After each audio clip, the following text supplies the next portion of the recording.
What's up, everybody? Welcome back to another episode of Around the Track with the podcast. Wow, I'm already butchering English.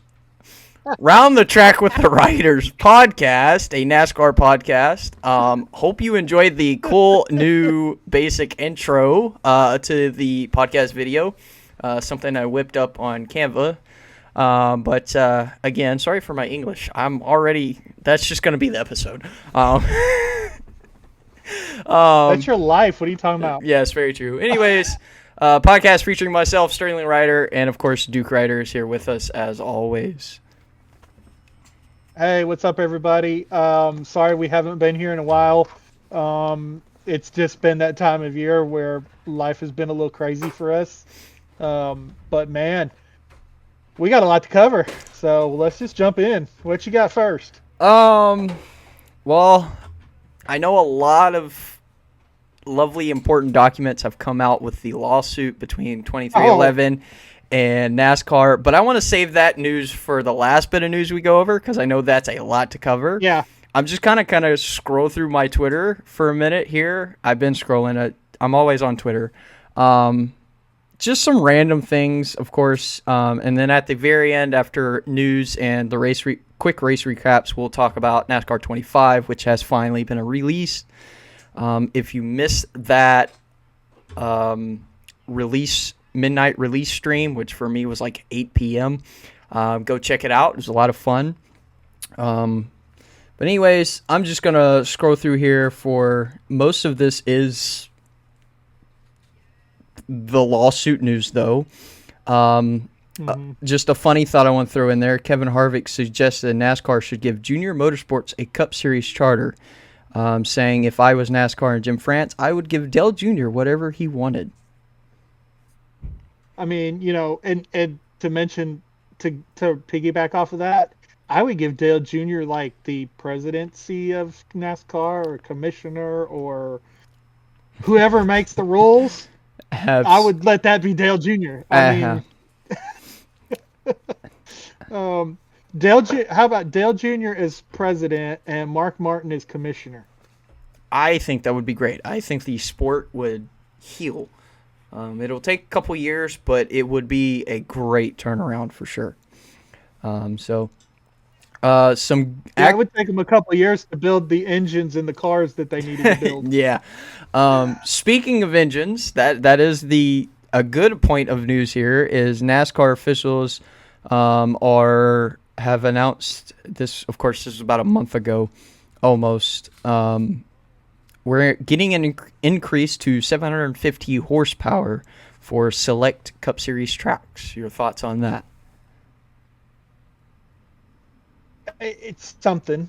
I don't think it's going to be enough. I think you're going to need, and even the drivers have said this, I think you're going to need 950 to 1,000 horsepower to see a difference. Drivers that have driven the 750 say that you can't tell a difference really, because there's still not enough horsepower to spin the rear tires coming up off the corner, which is what horsepower does. It spins the tires. It causes you to have to control tire spin coming off the corner. It causes you to have to brake going into the corner. You cannot go full throttle with 1,000 horsepower in the corner like they do now. And from my understanding with 750, they're still really not slowing down. Higher horsepower, the highest of horsepower being, what I would say would be 1,000, 950 to 1,000. Is going to put control more in the driver's hands, because again, you got to slow down to go into the corner, right? Mm-hmm. You got to slow down coming. You can't gun it coming up off the corner, or you're going to spin your rear tires. So it's going to put it back a little bit more in the driver's hands, but 750 is a step in the right direction. I don't think it's a big enough step in the right direction. It's definitely a small step for sure, in my opinion. I think there's other things. I know horsepower, just really the cars in general, is something we've been talking about a while with the restrictor plate and fuel mileage. Of course, restrictor plate isn't a big part, but the fuel mileage racing and limited horsepower. We've talked about multiple times. They need to raise the horsepower, get rid of the fuel saving draft mileage crap. Yeah, so I mean, it's a very, very small step, but it's a step in the right direction. Hopefully they'll slowly continue to build off of this step. And again, who knows how much longer NASCAR will last. We'll also mention some of that when we get into the lawsuit stuff, because when we start talking about the charter stuff, engines are mentioned in the charter agreement. So we'll get to that down the road. But so at least they're going to try something. Yeah, which is good. We need something. I think it's a good step for them. Other set of news from NASCAR is we got the layout of the course at San Diego on the naval base. Did you see that? I did. We thought Chicago was interesting. Yes. I thought I hated the idea of the Chicago street course. On the same note, I loved the layout of the Chicago street course. But I love this layout. I'm just not sure how successful it's going to be as far as attendance and viewership. Of course, viewership may depend on what channel it's going to be on. I think it's an Amazon race, is it not? One of the Amazon Prime races? If I remember correctly. I want to say it's either their first or second race. I think you're correct. I can look real quick while we're talking. Let me pull up my schedule. I'll let you pull it up. But yeah, I think I like the layout. It's going to be different for sure. Let's see. San Diego, yes, it is Prime's. It's actually Prime's last race before they go to TNT Sports. But when you look at the schedule, they got San Diego and Sonoma back to back, which actually makes, I can't believe I'm going to say this, makes sense. Really? Well, I guess. Yeah. Maybe kind of traveling wise. Southern California, Northern California. Yeah, it would make sense and make it a little easier on the teams for sure. I'm sure they'll just bring the cars for Sonoma with them to San Diego. But yeah, seeing, I don't know if you saw the video, but there was a 3D virtual tour. I think it was virtual of the track layout, and it looked really good. It's 16 turns, 3.4 miles, so a little short of 3.5. Looking at the layout's cool in my opinion. It's mainly the edge of the base, pretty much the whole circle, very end of the base all around, which I can understand the reasoning behind that, just knowing military stuff myself. I like how you can, let's see, it's turn 7 and 8, 9 and 10, and of course kind of coming into 11 and 12. The beach, you see the beach from the racetrack. Some fans are sitting on the beach for the because if I remember right, they're going to have grandstands there for fans. And then 12 through 13, that straightaway there is one of the runways, which was something I was hoping they would include. I know you can't. It's hard to do that, with being an active military base. But I'm glad they were able to include one of them. So I think it'll be cool experience to watch. To be at would probably be a nightmare, being its first, and who knows how many years it'll last. My only concern is stage breaks and cautions are going to take forever. Yes. Unless they have some sort of runaround that will cut the course during those times. A 3 mile. Go back to when they were running Road America. Mm-hmm. Road America is a long track. Right. And stage breaks and cautions there took forever. If they were smart, which we've questioned NASCAR being, stage breaks and cautions would be red flags. In other words, we'll get you to the front stretch. Everybody can pit. You get in your pit. You change your tires. You come out and line up. Just like a normal pit stop would be. When everybody gets their pit stops done, we pull out onto the track. We red flag it until it's cleaned up. We do one lap and then we're green. Right. On the back stretch, we do the choose, and by the time we get to the start finish line, we're ready to go. Yeah, you're still gonna have some time consumed there with that, but it's going to be a whole lot quicker than watching them have to do 6 laps, 8 laps under caution every time a caution comes out. Yeah, and honestly, looking at the layout of the track, that's most likely what they would do if they don't, for some reason, aren't smart and do full course yellows, which I think would be very dumb. But yeah, but it looks cool. I'm excited for it. I understand the reasoning for it. It's kind of helped celebrate Navy's 250 years of strong service. So I like NASCAR's reasoning kind of behind it. We'll see if it's a one-time thing or not. But yeah, kind of excited about that one. So, hey, that'd be pretty cool to see them do around Naval Air Station Pensacola someday, huh? Hey, I know that spot. That would be cool, especially if I get the place I want. That's currently number 1 on my list, which would be cool because then I could go. I'll be honest with you, I would drive down. Yeah. I would drive down to Pensacola for that. As a matter of fact, I would drive if they did it at the where's that other one? Clearwater. Clearwater. Yes, I believe it's. Yeah, if they did it down there, I would drive. I would drive down there for that one. That would be interesting. Yeah, that would be cool. So, all right. So, hey, do it in DC. I've at the naval station in DC. If I remember right, I've seen some very just goofy rumors about that. They're so goofy that I don't think the rumors spread very well.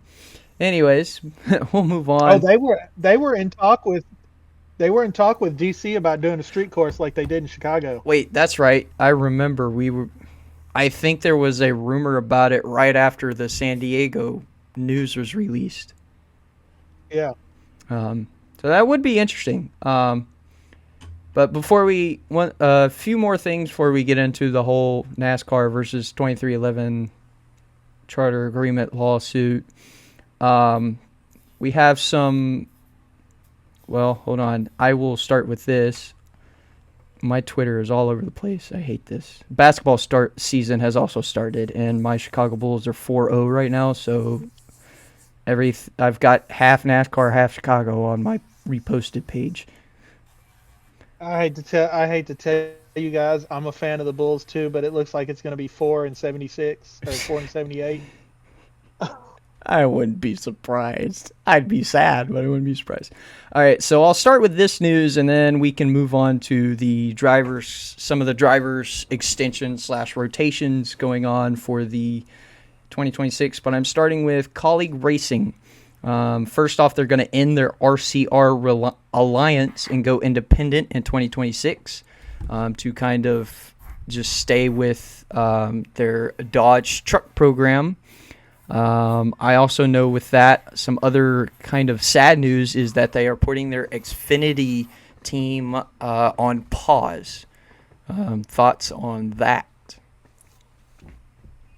Well, my understanding is it's going to just be on pause for a couple of years until Dodge gets ready to re-enter the Xfinity series. It's looking like Colleague is going to be Dodge's team. All the way up into the Cup Series eventually. So, there's other rumors that RCR might be one of those teams. They're going to have a team that does its engines. that does engines. I don't know if they are prepping Colleague to do that, and that's why Colleague is breaking away from RCR to develop its own engines program. But they will be leasing engines from ECR Engines still for the Cup teams. But I know that we're technically losing 3 big Xfinity teams, right? And we're gaining 5 truck teams. But eventually they're probably going to cut back to like maybe 3 trucks and run 3 Xfinity Series cars. And then a couple of Cup cars.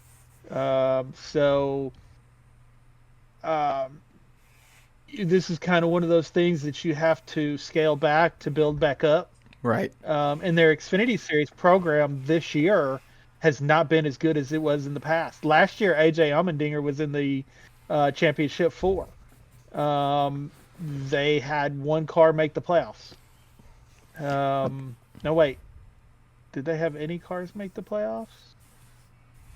I don't think any of their cars made the playoffs. Actually, no, I don't think anybody. So, yeah, their Xfinity team has kind of shuttered a little bit this year. So, it's not a bad idea for them to step back, focus on the trucks, building this new team with this new manufacturer, putting some resources into their Cup team to prepare for the future. In the Truck Series next year, I look for them to be competitive. If they have 1 to 2 trucks in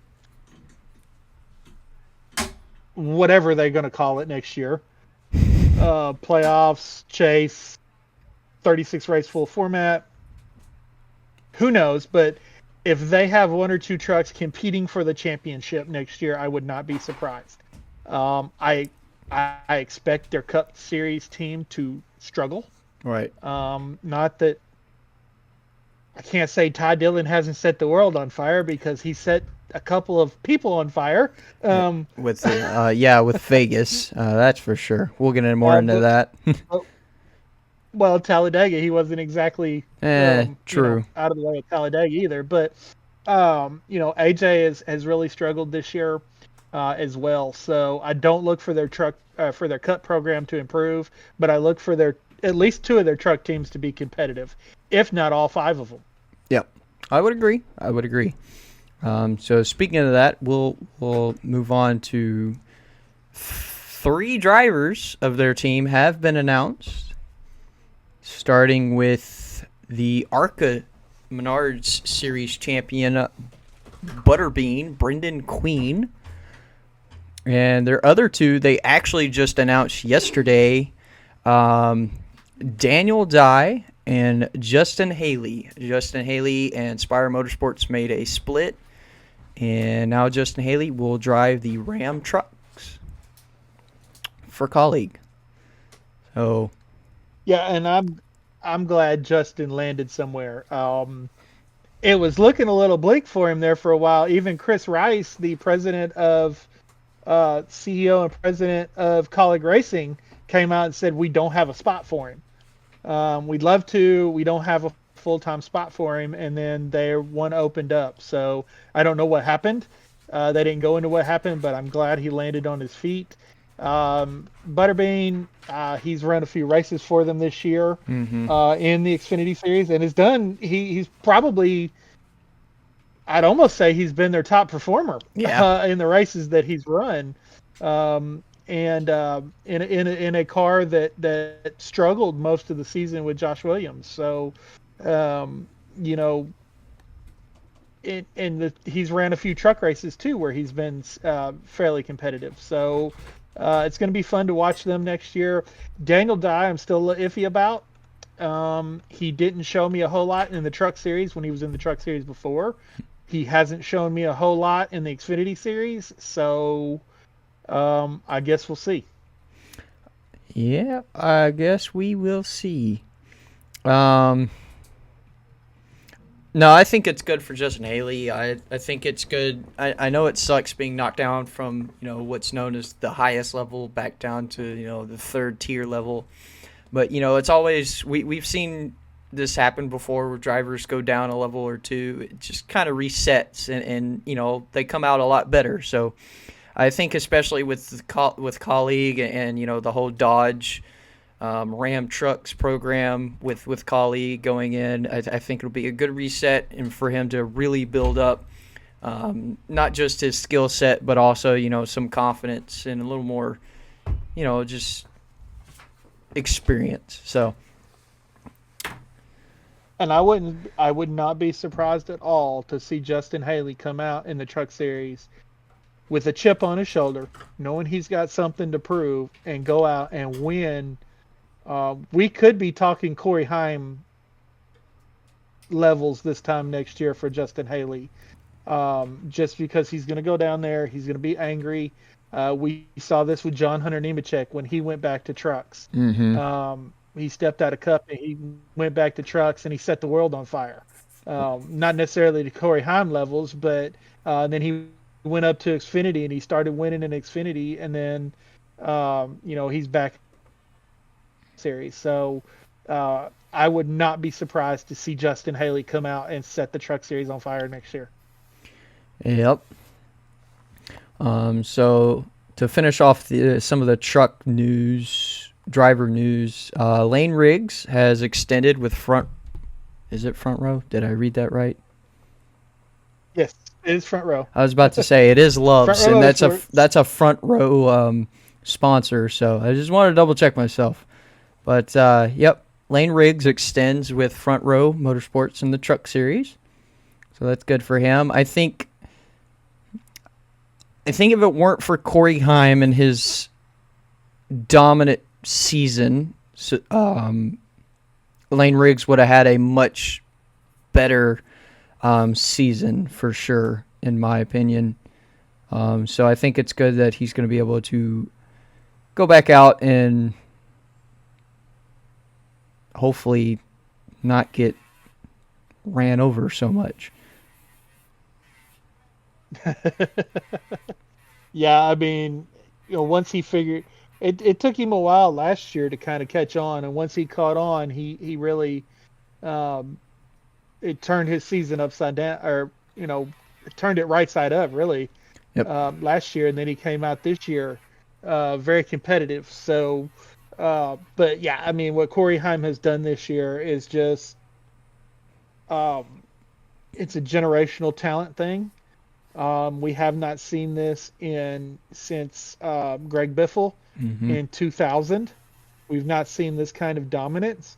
It's a shame that we have a championship where he could have a flat tire, or heck, he could finish second place in the race and not win the championship. Mm, yep. Talking about Corey Heim. But my only thing with the Truck Series is why we got one race left and we're just now locking in drivers, and we've got some drivers that aren't even locked in yet. Yeah. To their rides, or to a ride for next year. I mean, Corey Heim being one of them, he did not have a full-time ride next year, and he's got a shot where he could walk off as the winningest.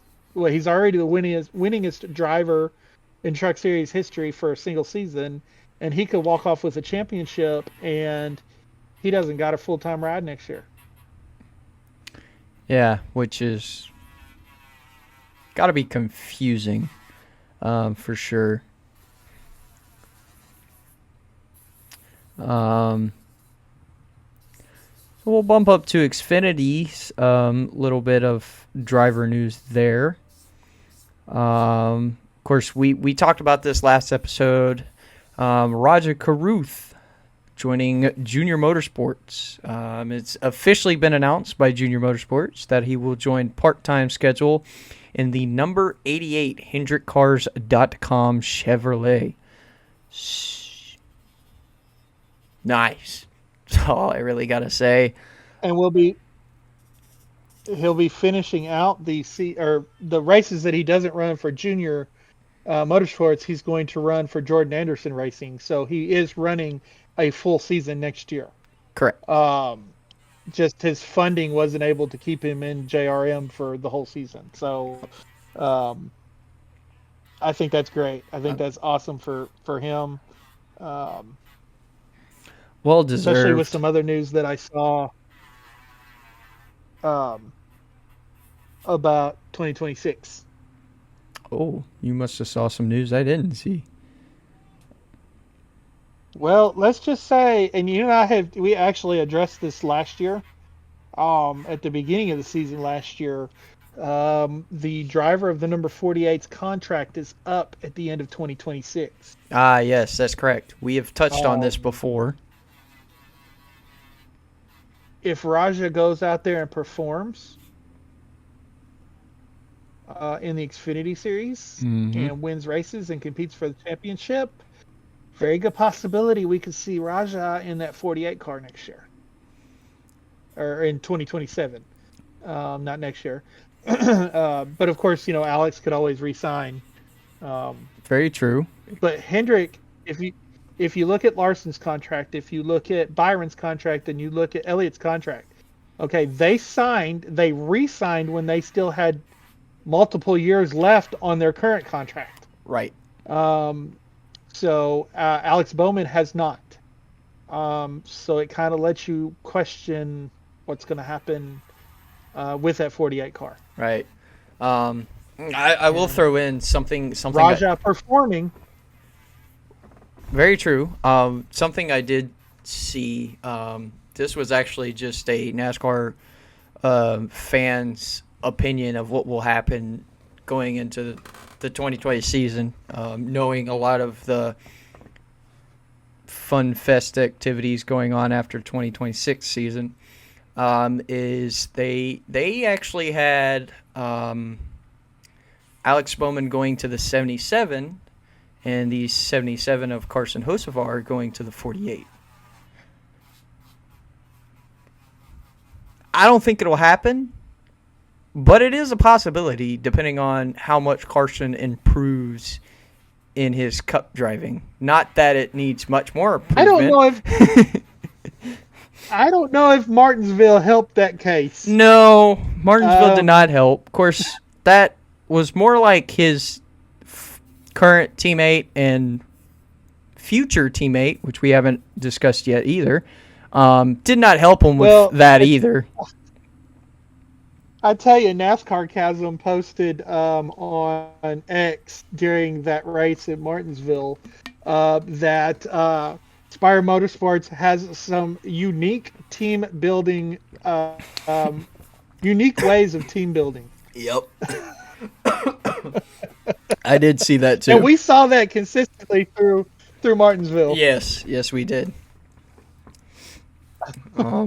Yep.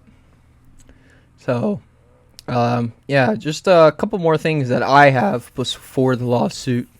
Like I just mentioned, Carson Hocevar having a future teammate. The 99 of Daniel Suarez will not race for Trackhouse next season, but has signed with Spire Motorsports and will take over the number 7.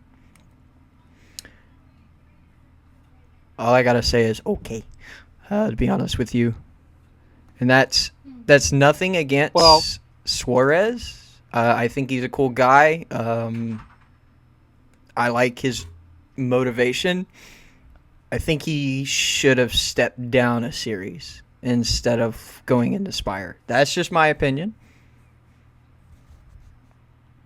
Well, I'll say this because I'm kind of scrolling through just seeing if I could run across anything that I don't have notes on. This is my thoughts on Daniel Suarez. It is a step down for Daniel stepping into that Spire car. It is a step up for Spire. Nothing against Justin Haley. But Justin, when he came into the Cup Series, did not have the experience that Daniel Suarez has.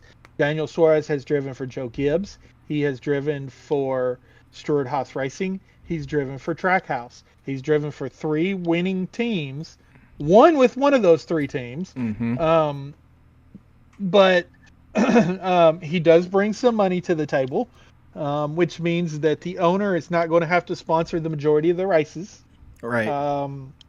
With Cambridge and the different ownership group there.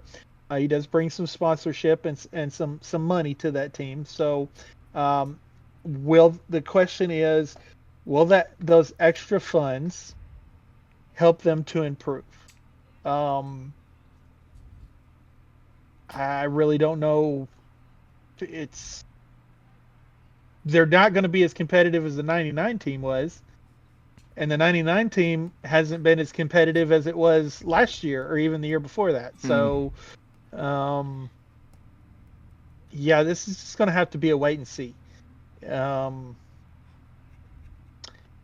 Maybe Daniel could be one of those guys that would be like a Justin Allgaier that could go to the Xfinity Series and make a career out of it, in my opinion. So I kind of agree that maybe stepping down in the Xfinity Series with a team that needs that experienced leadership. Because just look at what Justin Allgaier has done for Junior Motorsports. Right.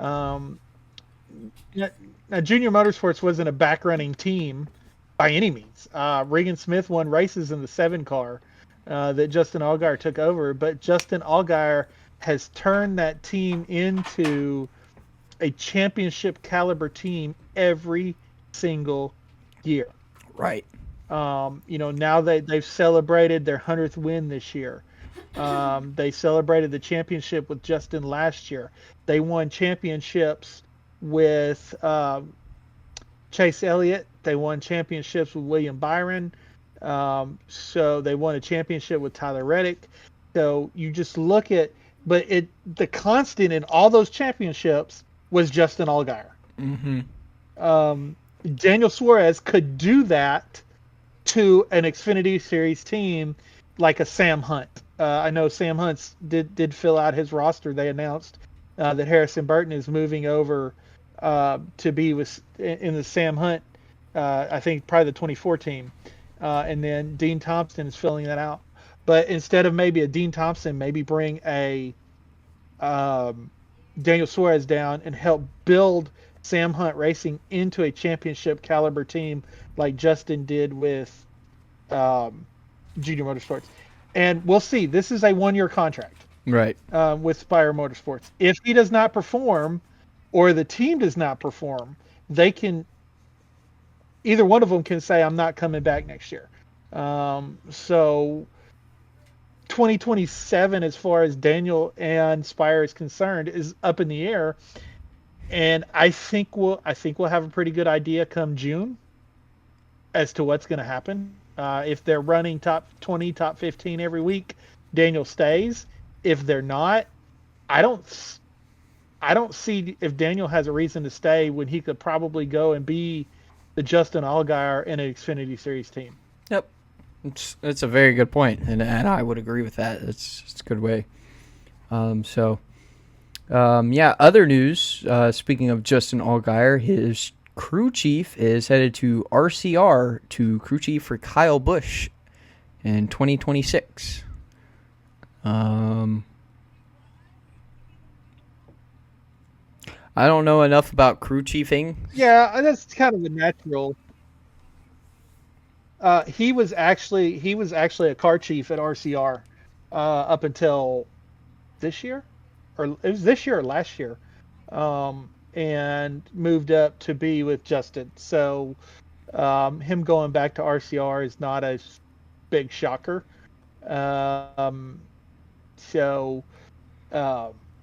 Yeah. The thing is, I don't think it's going to help Kyle all that much. Kyle has struggled with this car. This car does not fit Kyle's driving style, because Kyle likes to be aggressive with his driving. Right. This car does not suit aggressive. It doesn't suit overly aggressive drivers. Aggressive drivers are okay, but overly aggressive drivers that push the car just a little too hard is going to break a toe link or spin out, or some of the crazy stuff we've seen Kyle do this year. The only way that Kyle's going to improve with this car is going to be if the crew chief can get it in his head that Kyle is one that he's going to have to slow down with his car to go fast. I know that doesn't make sense to a race fan, but sometimes you just have to slow them down, pull them back a little bit, in order to get the car underneath them where they can control it better. Right.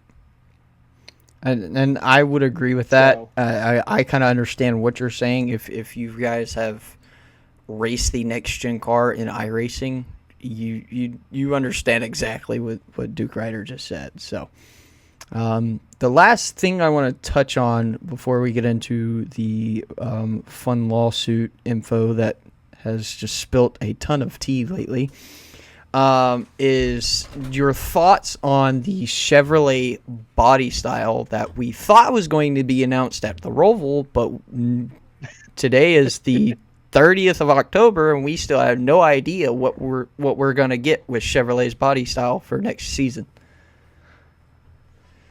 well, here's the thing. Okay, and I read this on X, and I cannot remember who I read it from, but I agree completely. Chevrolet has an opportunity to do something that Ford and Toyota has not been able to do. Ford and Toyota are having to use they're using the Mustang and the Camry. What is it? The Camry. Yeah, sorry. I was thinking the Supra, but the Supra is Xfinity car. Right. Or O'Reilly's Auto Parts next year.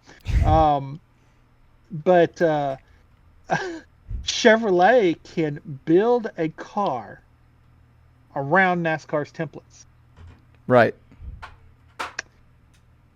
They can, from the ground up. They don't have to use an existing body style. They don't have to use an existing model. They can build a car. They can call it whatever they want to. They could call it the Monte Carlo SS Lumina Camaro for all I care.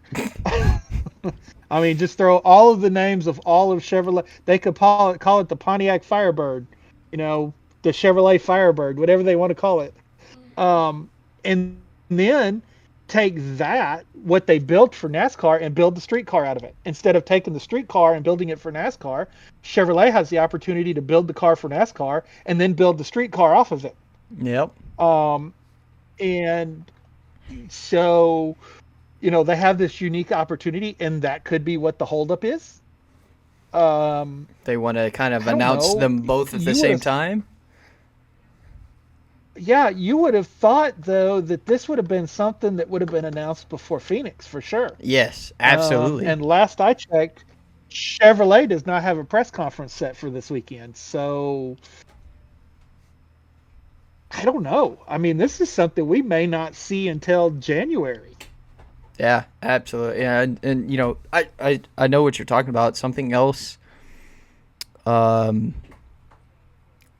seen was, what was it? I don't remember what it was, sadly. But yeah, you make a good point. You're right.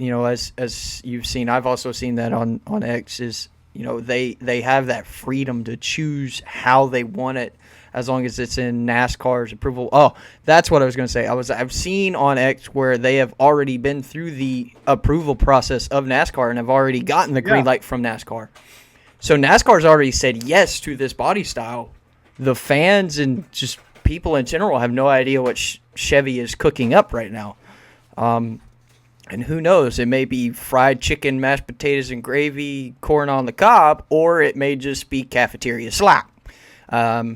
We don't have a clue. Knowing Chevy, I doubt it'd be cafeteria slop. Whatever it is, I'm hoping I'm right, though, in that they are releasing a street car at the same time.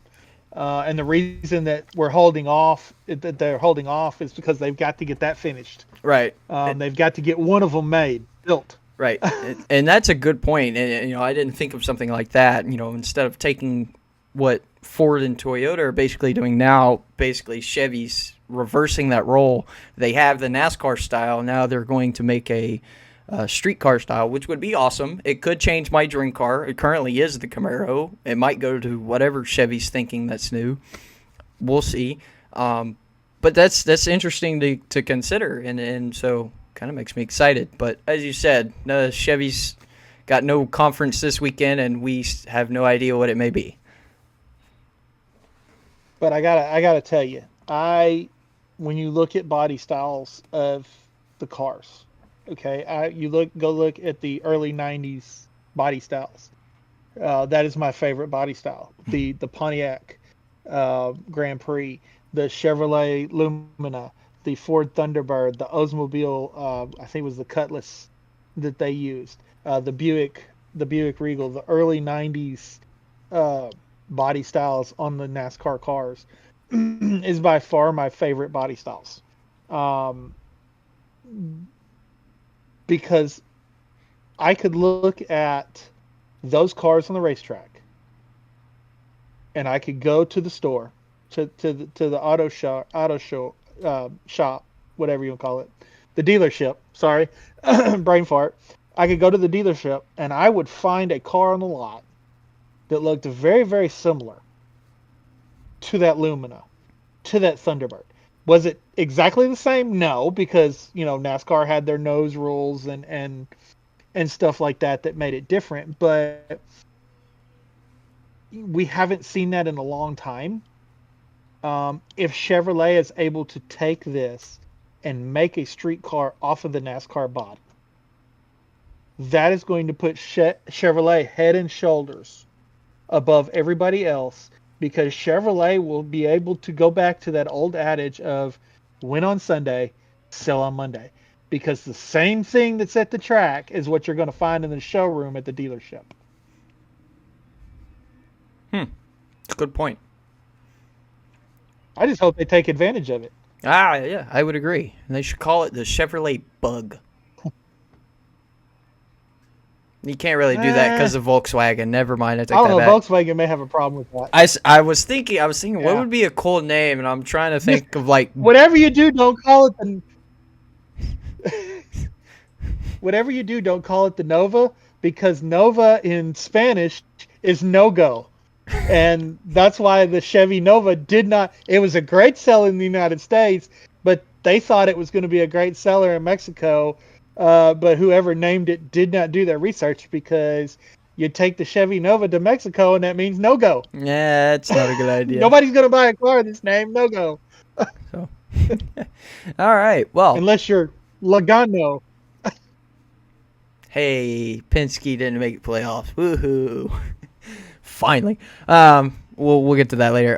But now for the big fun tea, as I told you when it was announced a couple days ago, literally sent you a teapot emoji, is the lawsuit between NASCAR and 2311.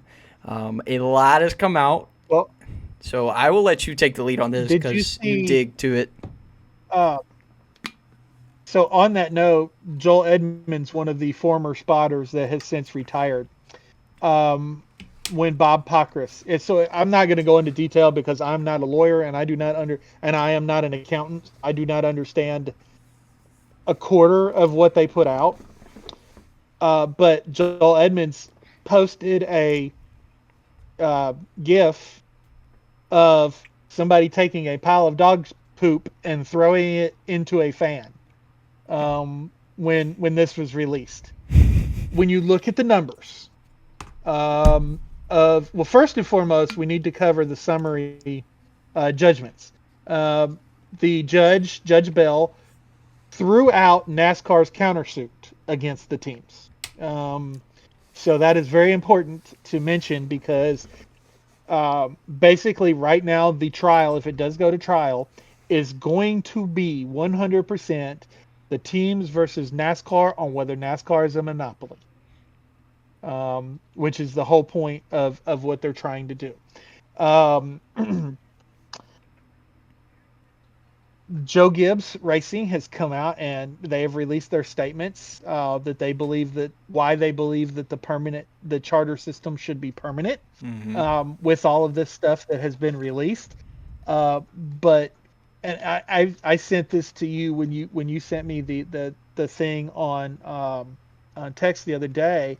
And I told you, I said, when you look at the numbers, NASCAR should be embarrassed. Yes. When you look at the numbers that the first place championship team gets, Okay. Is it more money than I'm ever going to make in my lifetime? Yes. For the winning the championship. Okay. But my problem with this is it's not even enough to run that race weekend. It does not pay the team enough to run that race weekend. Championship weekend.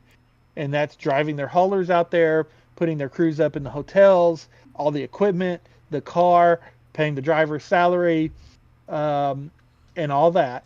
The championship, the money that they get for winning the championship.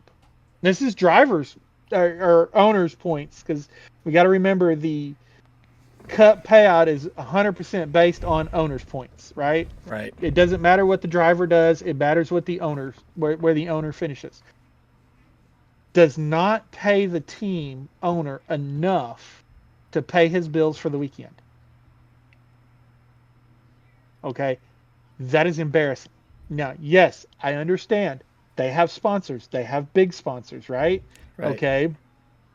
The reason we see a different sponsor on every car almost every week isn't because the teams want to. It's because it costs so much for these teams to run.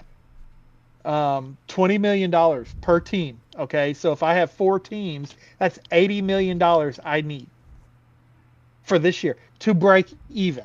Okay, that's not to make any money, that's to break even. I need $80 million to run my 4 teams. Okay, all they're asking, all they're really asking for is for the charters to be permanent and for that number to be higher, a lot higher. They're asking NASCAR to help foot the bill to run these teams.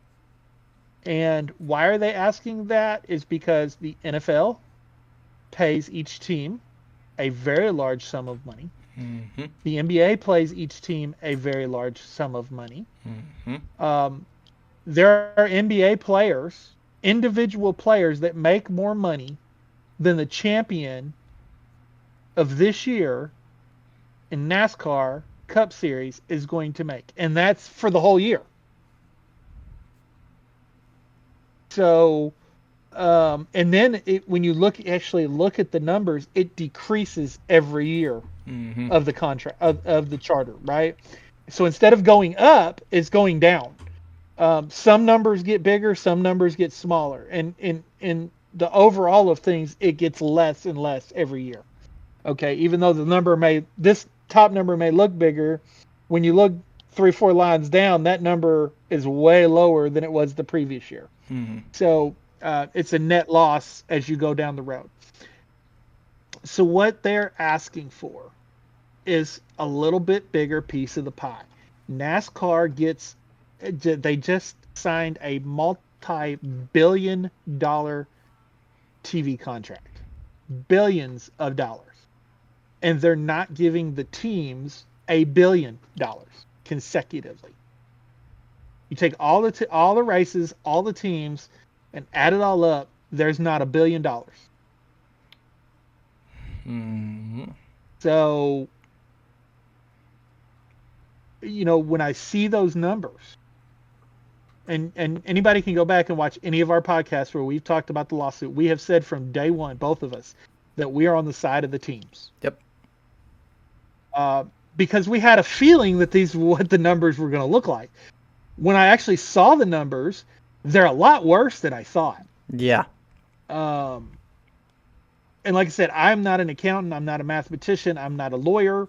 There's a lot of, when you read through, Bob Pockrass posted a lot of the contract stuff. You can get all 100 pages of the contract or of the court documents. They're public record. You can find them if you want to. You'll have to pay for them. Matt Weaver said he was almost $600 out of $600 of the fees to be able to get his hands on these documents over the course of the year. But when you actually look at the numbers, what I don't understand is when you look at the numbers, why more teams aren't in the lawsuit. Why did so many teams sign? I understand many of them felt like they were coerced to do it. They were given that deadline. They had employees that they had to feed their families. I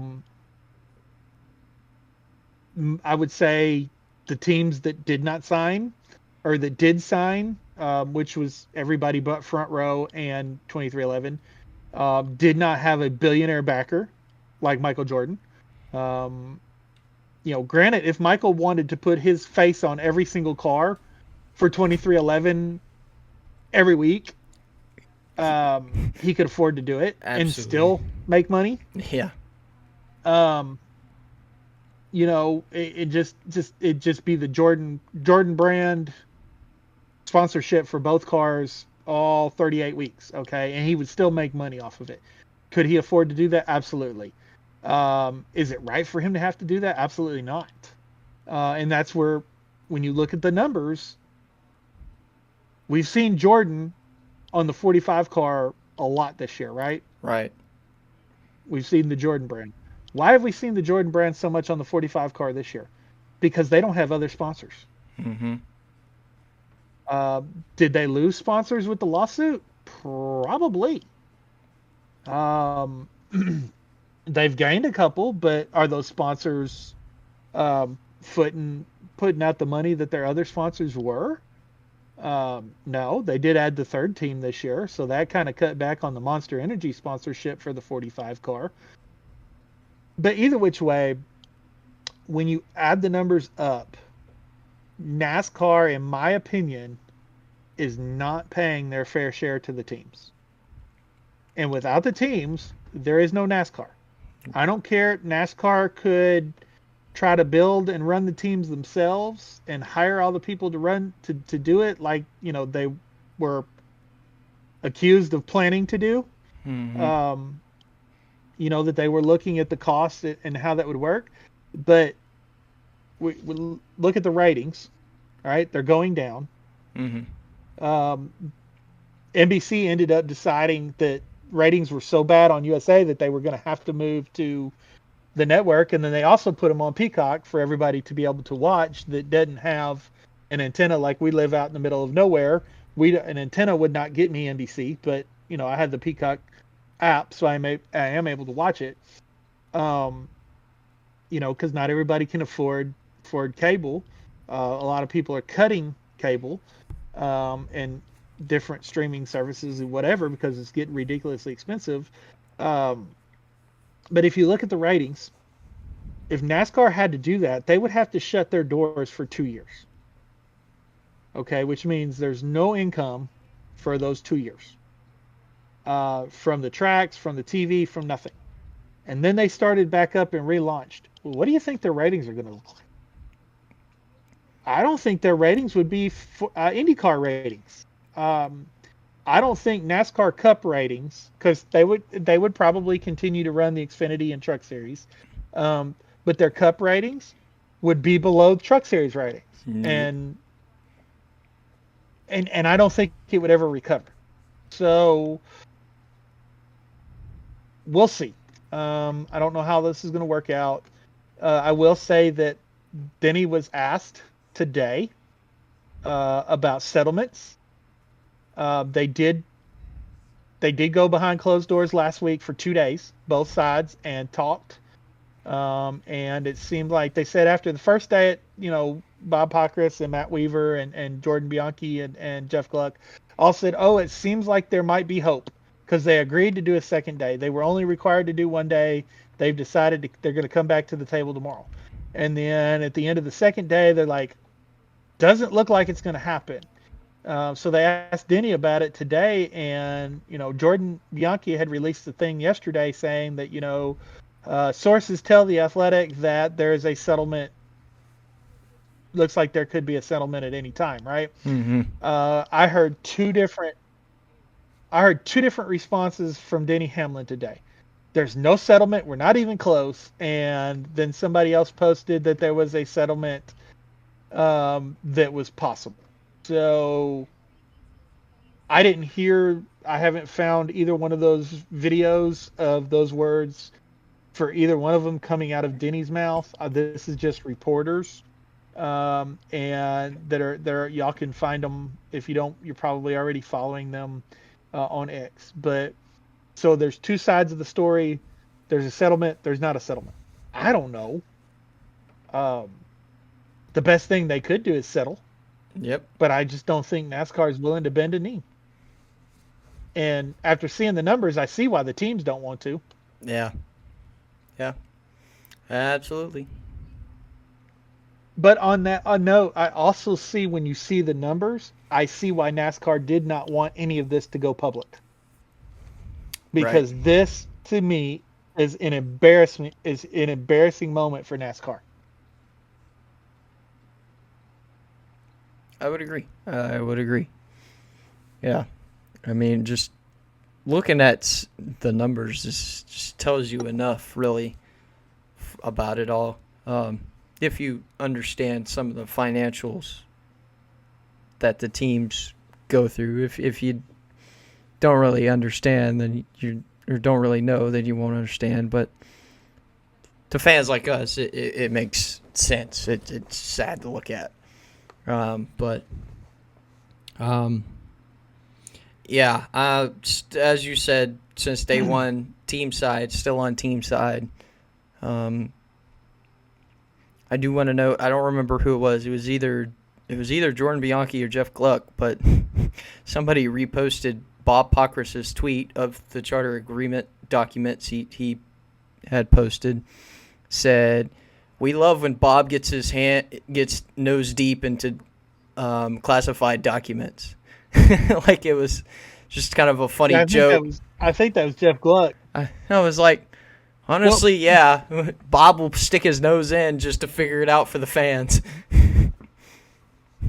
Yeah, and one of the things that makes you respect Bob Pockrass so much is the fact, yes, he covers this for Fox Sports, but when he dives into something, he will dive into it. He will spend hours and hours and hours combing through papers just to find one little, and then he'll post it and be like, well, here's this part of the charter agreement. Here's this part of the charter agreement. And it's like, that was probably on like page 66 or 75 or, just some odd, but Bob took the time to sit down and read the entire document, 100 and something plus pages, and be like, oh, well, I think this might be important to the fans, for the fans to see, to help them understand. These are the points that the teams are talking about. Yep. No, much respect. He's always, like you said, he's digging for that information. He's reading that fine print that nobody ever reads, in the at the bottom of the document pages. Always up close to interviews and fights, as his profile picture still when he got pushed over. Right. Yeah. And I'll tell you this to all of the people that watch this podcast. And I really feel bad for the NASCAR fans. I know a lot of people don't want to be on social media, but I feel bad for the fans, especially that are not on X, that are not following people like Bob Pockrass and Jeff Gluck and Matt Weaver and Jordan Bianchi.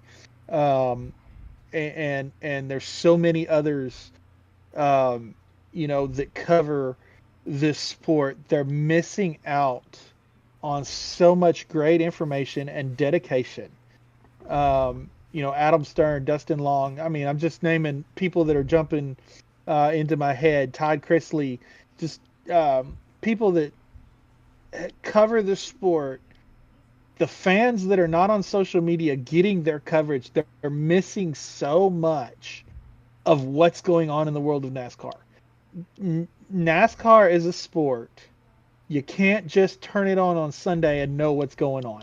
Exactly. You got to keep up with it during the week. I mean, I spend way more time than I should on my X feed. I don't spend so much time on Facebook and other social media platforms. Well, Facebook and X are the only things that I've got.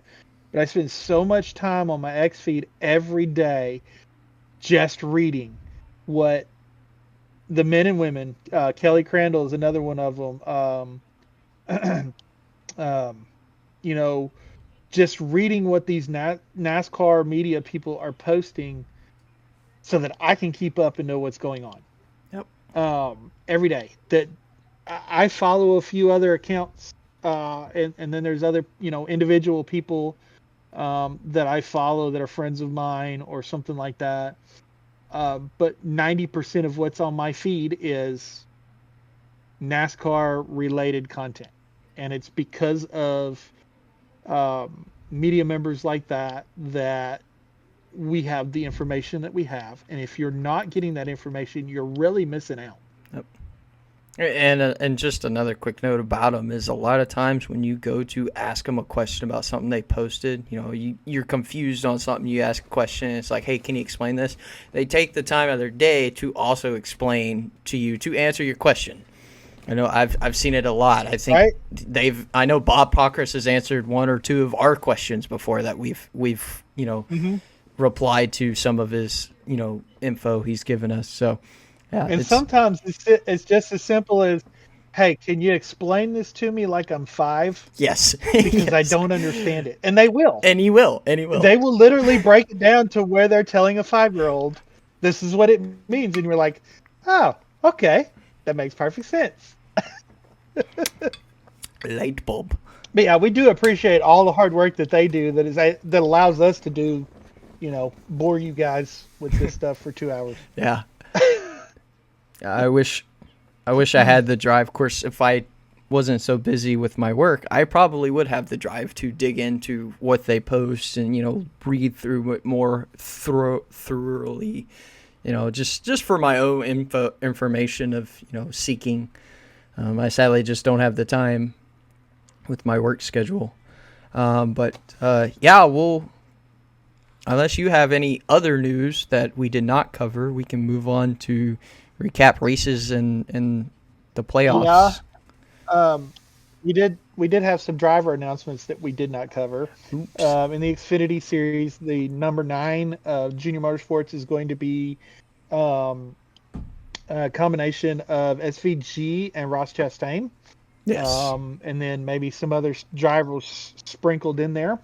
Carson Kvapil will be splitting the one car with Connor Zilic. We did talk about that, and with Rodney Childers as their crew chief on that one car. It was also announced this week on the Dale Jr. Download that Carson will be running a full season.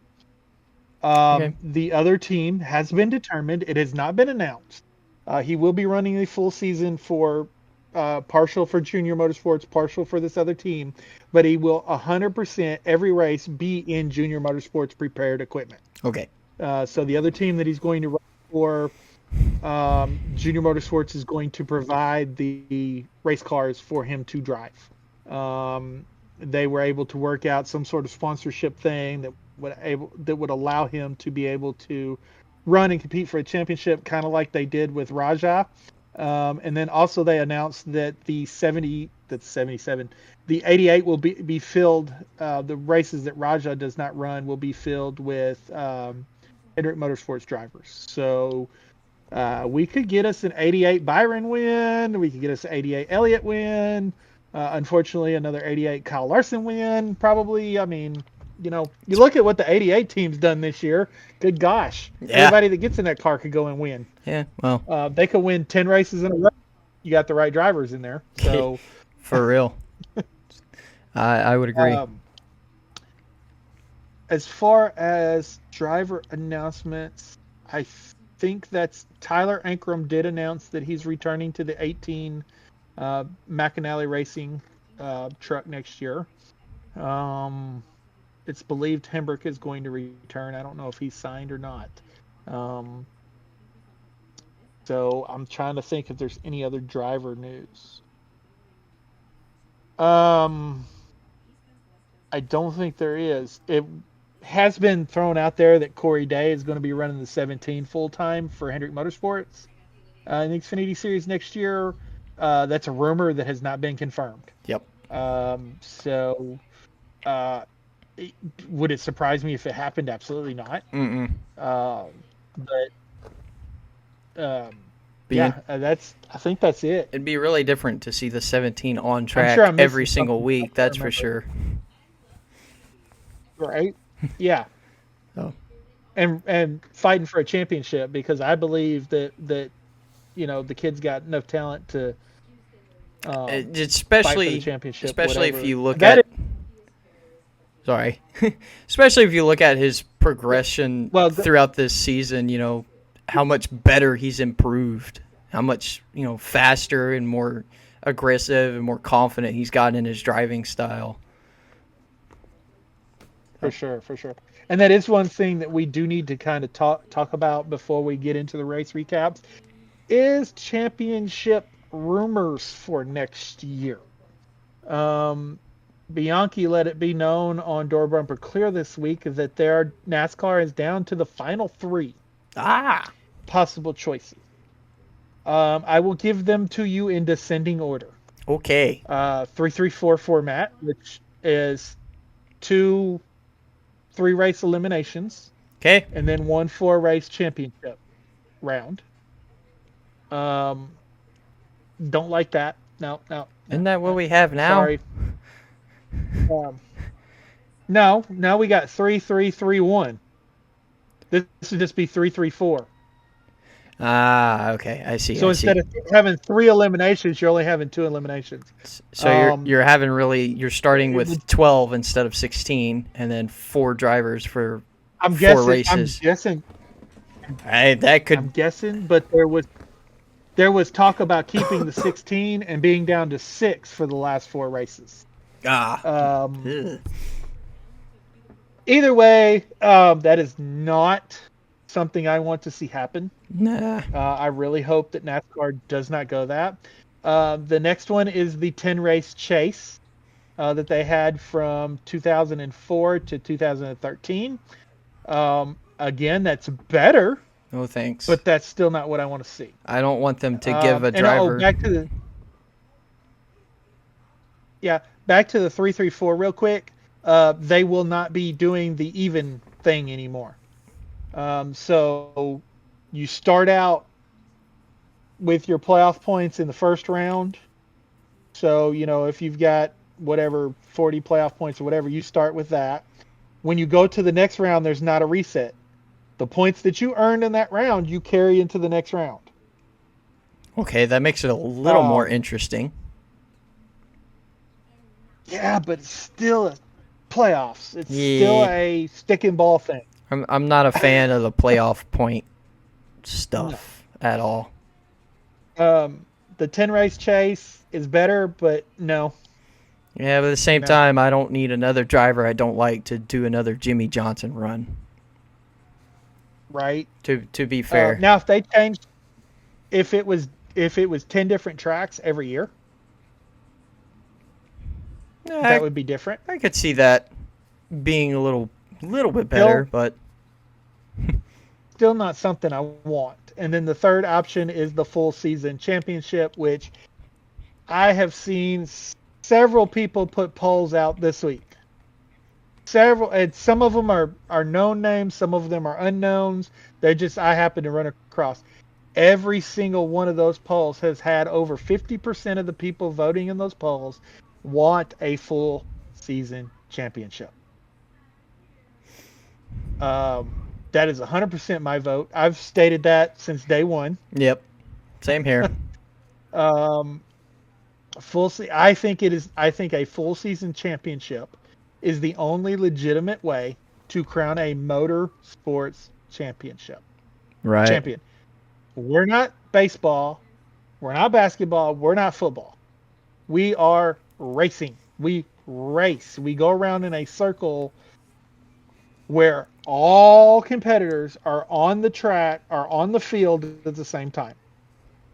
Right. And I've compared the playoffs to a 30 NBA teams on the field at the same time during the Super Bowl, with only 2 teams have the opportunity to win the Super Bowl, but all 30 teams are on the field at the same time. Okay. That's what the NASCAR playoffs would be in football analogy. Yeah. So it just doesn't work for motorsports. I don't care whether it's IndyCar, NASCAR, Formula One, monster trucks, dirt. Dirt racing, NHRA, I don't care. Motorsports needs a full season championship. For it to be legitimate, in my opinion. It seems like a lot of fans have come back to that. They can't say the younger fans won't anymore because the younger fans are the ones on social media voting on these polls. It's not the 70 and 80-year-old fans and the 60-year-old fans. Everybody's like, well, they're the ones that, they want all this. They want to go back into the past. And it's like, dude, the people voting on these polls on social media are the young people, the people in their 40s, the people in their 30s, the people in their 20s.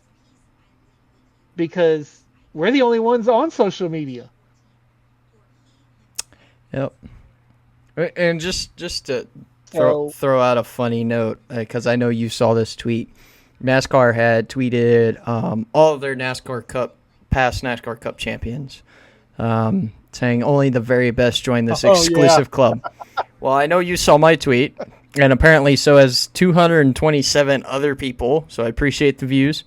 Oh my gosh, has that many people liked your... No, only 3 people liked it, sadly. I was the first one to like it. Okay. But anyways, I said, no. I was the first one.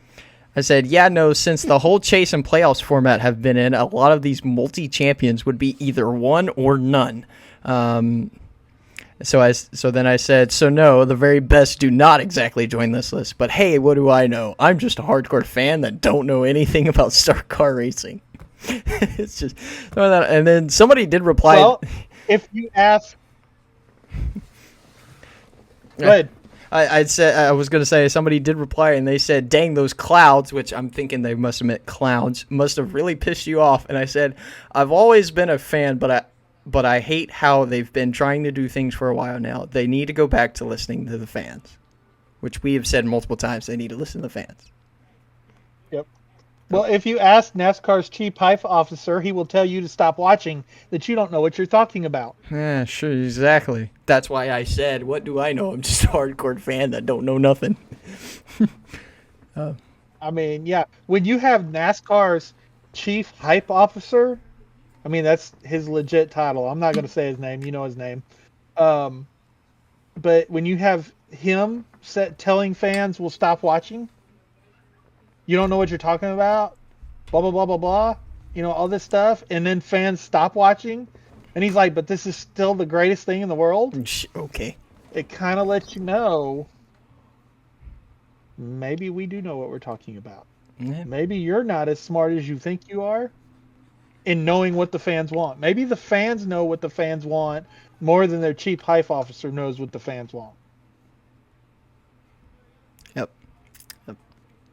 So I don't know why they're not paying Dale Jr. to do that job. They should. That would be great. He would blow it out of the water. And then some. Because I mean, even in the stuff that he doesn't like the number placement. He doesn't like the playoffs format. He wants the full season format. Even in the stuff that he doesn't like, he's still very positive about NASCAR and the sport as a whole. That's the person you want to be your chief hype officer, not the one that tells your fans to quit watching. Yeah, I would agree. So there were some races over the last 4 weeks. Oh, yeah, a lot. Quite a few. We'll just kind of go over them, really, starting with the Roval, Chicago. Jeez, there it is again. Charlotte Motor Speedway Road Course. It was actually an interesting race to watch for the trucks. This course is very hard to race in iRacing with a truck. I did not do well at all when I tried to race it. Have you gotten to this one on... Have you tried this one on the game? Oh, no, I'm not there yet. I've got to run New Hampshire, and then I'm at the Roval, so... Okay. Well, I was going to say, I struggled at Lime Rock. Lime Rock and truck was a little tricky. I cannot wait. I cannot wait to not run the Roval. That'll be okay. But yeah, like I said, good race. Corey Heim wins it. Surprise, surprise. Although he did pull a Chase Elliott. Turn 1, lap 1, went straight into the wall. But that wasn't his fault. That was not his fault. Like, somebody else pulled a Ross Chastain like 4 rows back and wrecked the first 3 rows of the starting grid. Yeah, it caught up. If I remember, I forgot who it caught up Heim, Um, Infinger, and Honeycutt, if I remember right. I don't know who did it. I'm thinking maybe it was Corey LaJoie because he started 8th, but I don't know. To be honest with you. I don't remember who did it, but whoever it was, everybody else goes down into turn 1 and breaks, but he doesn't. Yeah. So, So but I mean, Corey had to earn that one though, because Brent Cruz was not going to let him have it. He was not going to roll over and let him have it. But I'll tell you, and I'm just going to mention this about all the Cup, or not the Cup, because there was some crazy stuff happened in some of these Cup races. But the truck races and the Xfinity races in this elimination round were relatively tame and relatively calm. which is shocking. And yes, compared to what we've seen in past years. And I'll be honest with you, all of those races were very enjoyable to watch. Yep. Did my favorite drivers win all of them? No. But all of them were very entertaining to watch. Right. Yeah. So. Oh. Hello, guys. Apologies for that. My recording software decided to just stop recording, and it told me it stopped recording for no reason. So a little bit of a jump there. Apologies. I don't think anyone was talking, so that's good. Yeah, just Corey Heim wins the Roval. Brent Cruz gave Corey Heim quite a fight, but he finished second with the fastest lap. Girio third, Raja Caruth in fourth, and Connor Zillage your top 5. So, moving on to Xfinity. Yeah, big shocker in Xfinity. I mean, come on. And he didn't really have to fight anyone for it either, because nobody SVG won in this race. But yeah, Connor Zillage gets it done in Xfinity. No shocker there. Austin Green in second, Sammy Smith third, Kaz Gralla fourth, Connor Mozak fifth. Good run by Connor Mozak there. It does not tell me who had fastest lap. However, let me see here. I'm pretty sure it was Connor. Fastest lap. It was. Yeah. On lap 45. There you go. Not a big surprise there. And, then we reached the elimination race for Cup. Nothing squirrely, nothing funny, nothing ridiculous happened in this race. Just real quick it was a good, clean race all the way to the end. Yeah, for real. Go ahead. Well, before we jump into that, the Xfinity Roval Course race was also the cutoff race for the round of 12. Just throwing that in there real quick. Do I remember? Yep. Well, I guess it might still tell me. I don't know. Actually, I don't know who all got cut. Here, let me pull up the NASCAR app real quick because it gives me round by round. I'm gonna have to do it on my phone though, because what I don't like about the apps is it's different on my iPad than it is on my phone. Yeah, I don't like that either. I've noticed things like that before. It's harder to navigate. Let's see. We're talking about the Xfinity series. No, I don't need your advertisement. That's another thing. Advertisements. Xfinity series.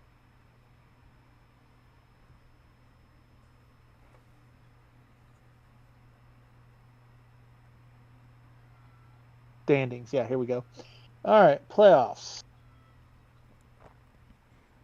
Oh, dude, it doesn't let me go back. I Yeah, thought it did. I thought it does, but I think it's the thing is the accuracy. It only will show you if you looked. That's my bad. I should have gotten. I can go look at Cup because of my grid challenge that I put in, but I can't look at Xfinity because it doesn't tell you. So, oops. Well, I'll tell you who got eliminated. It was Harrison Burton, Nick Sanchez, Sheldon Creed, and Taylor Gray. I would Was who was eliminated. I would believe that. So that would make sense. So okay, now we can move on to Cup. The elimination race for round of 12.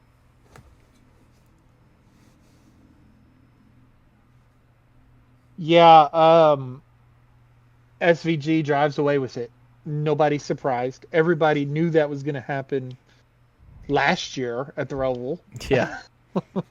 Um, a little squirreliness there. Trying to make it in though. Cal Larson and Christopher Bell, obviously no problem. Chase Elliott, no problem. Reddick and Byron, no problem. Blaney and Briscoe. Okay, apologies, y'all. I had to go clear out my hard drive and switch it over to my external because my computer is limited. So we can wrap this up now. Apologies for that. That Duke Ryder was talking and it cut him off mid-speech. So Yeah, it happens. Technology. yeah.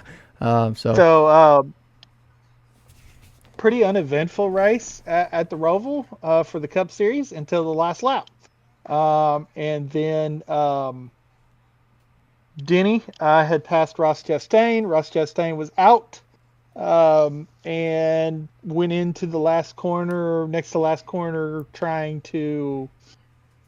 I really don't know what he was trying to do, but whatever he was trying to do didn't work. And so instead of making up a point and at least tying with Logano, he finishes behind Logano, which pushes Logano into the next round. Eliminated was let's see here. Eliminated was Tyler Reddick, Bubba Wallace, Ross Chastain, and Austin Cindric. Of course, Austin was another one of those. Round wasn't as bad for Austin as the first round was for Josh Berry. Yeah. But Austin didn't have a really good round here at all, as far as performance. So, Reddick had the fastest lap. Man, there for a while, it kind of looked like Reddick was going to win this race, but he kind of fell off big time in the third stage. Did have a little bit of fun watching SVG and Larson and Bell kind of wrestle around there for a few laps. Yep. But then SVG got in front of them and drove away for 15 seconds. So obviously he was playing with them. Which Larson actually said after the race. He's like, the only reason I bumped him was because he was playing with me, and I figured maybe if I got in front of him and got away from him, but it didn't work. So,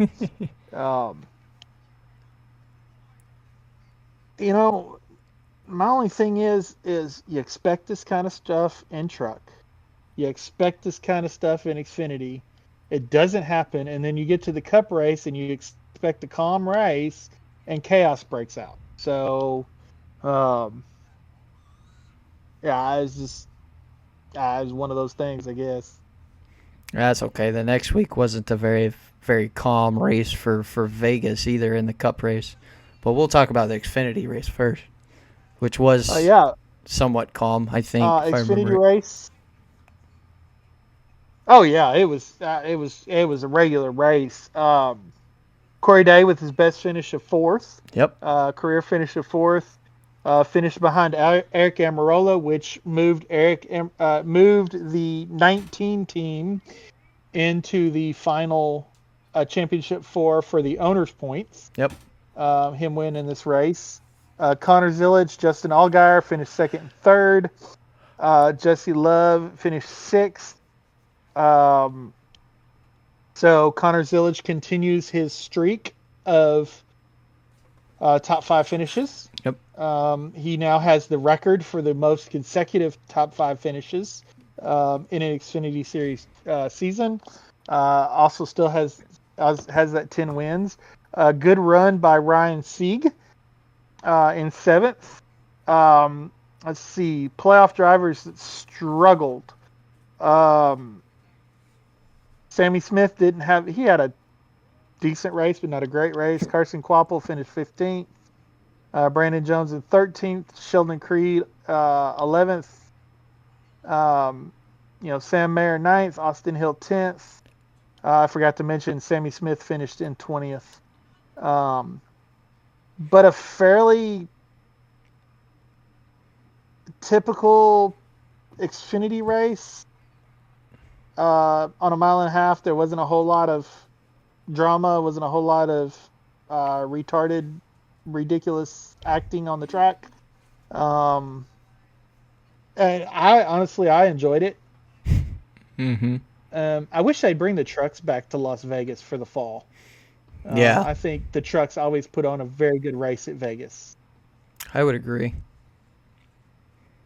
So I kind of missed that this year.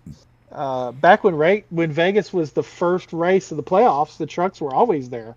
And it was always a really good race. It was probably one of the better races of the season. So then you move on to the Cup race. Do we have to talk about it? Sadly, yes. This was emphasis on the was William Byron's race to win. Oh yeah, I mean, by far had the fastest car the first 2 stages of the race.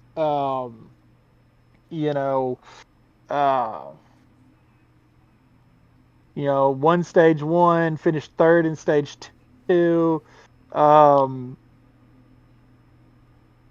Get to stage 3, we're going through the pit cycle, and everybody's pitted except one car. When does that one car decide to pit? When the leader is coming around. Well, actually, he was in second because he had just lost the lead to Kyle Larson, where he'd slipped up in between 1 and 2, got loose and had to save it and lost the lead, but was running Kyle back down, and not in the pitting lane, but from like 2 lanes up, here comes the 10 car. Mm-hmm. Ty Dillon and William just plowed into him. You're watching the race, and then the next thing you know, they're like, there's a caution. Who's in? Oh my gosh, William Byron tore his car up. Yep. It was a hard hit. It was. Yeah, that was a heartbreaker. Another heartbreaker for Ryan Blaney as well, losing a tire in stage 1. And didn't finish stage 1, didn't get any stage points. Basically he came away from this race with 1 point. Yep. Not the way you want to start for either him or Byron. Not the way you want to start a round. Definitely not the way you want to start the round of 8. Yep. Chase didn't have a great run. He finished in 18th. Joey Logano finished in 6th. Briscoe 4th. Bell 5th. Bell 3rd. Sorry, Larson 2nd, and Denny Hamlin gets him a win. 60th career win for Denny. Denny finished 4th in both stages, so he was up front all day long.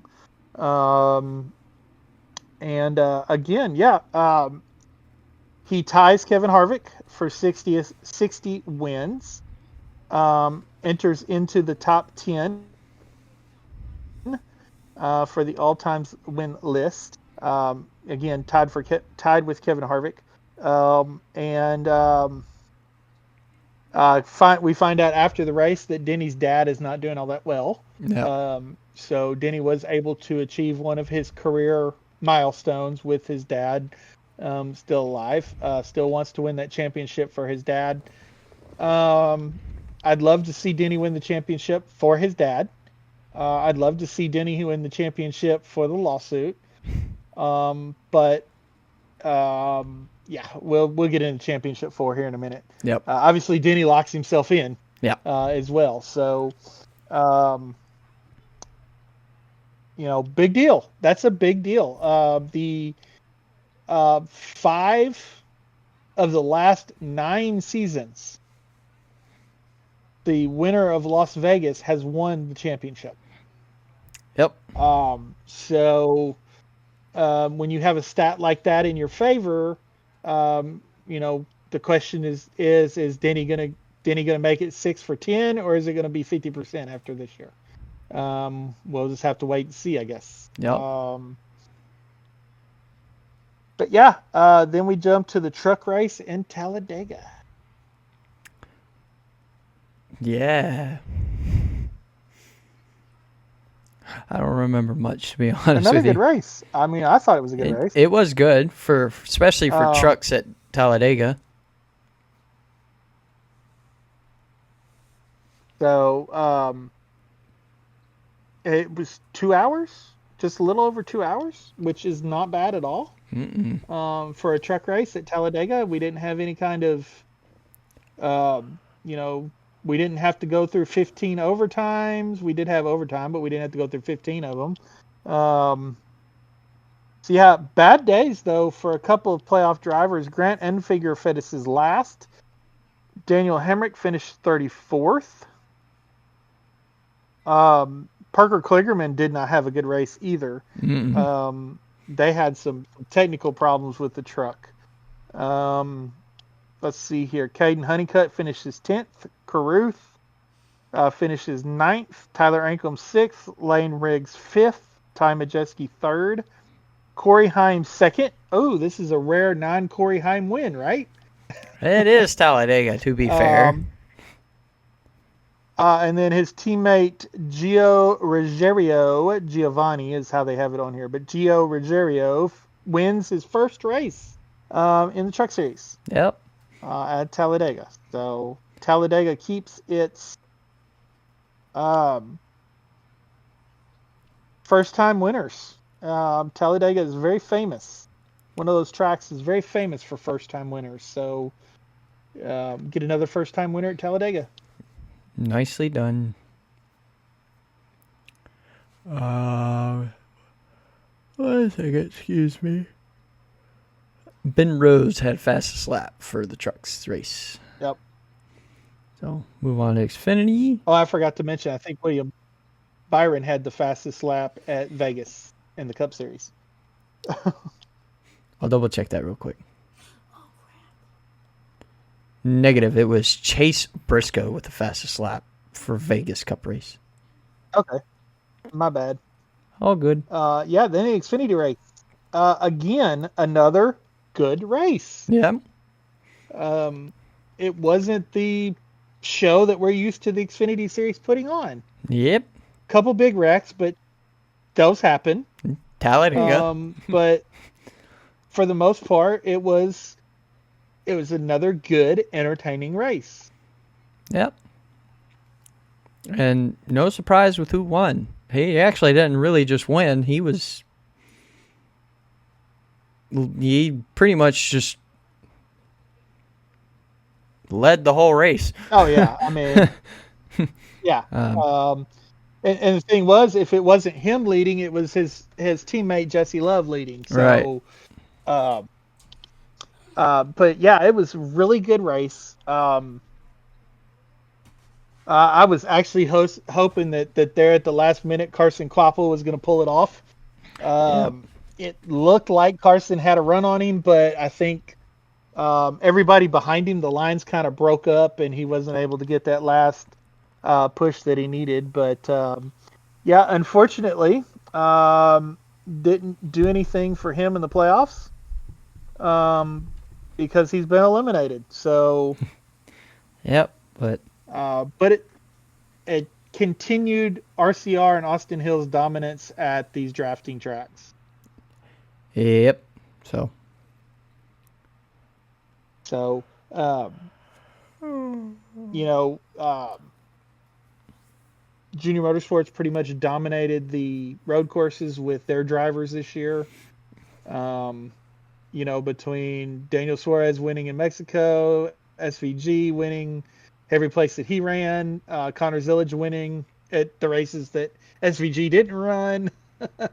I think Connor, the you know, only and- one Connor won against SVG was Watkins Glen, and it was Yeah, a battle. So, It was, but Austin Hill is the SVG of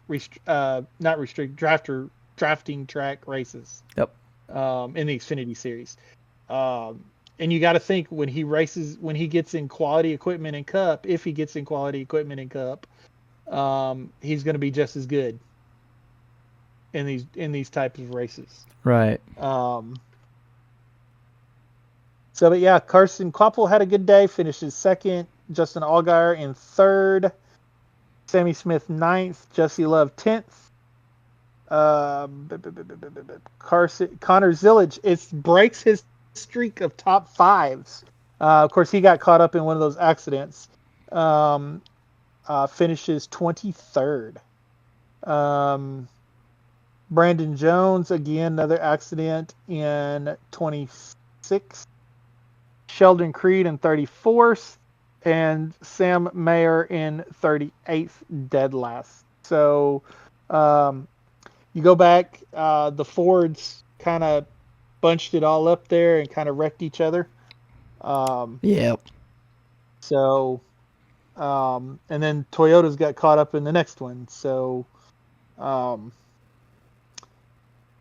yeah, but again, a really good race.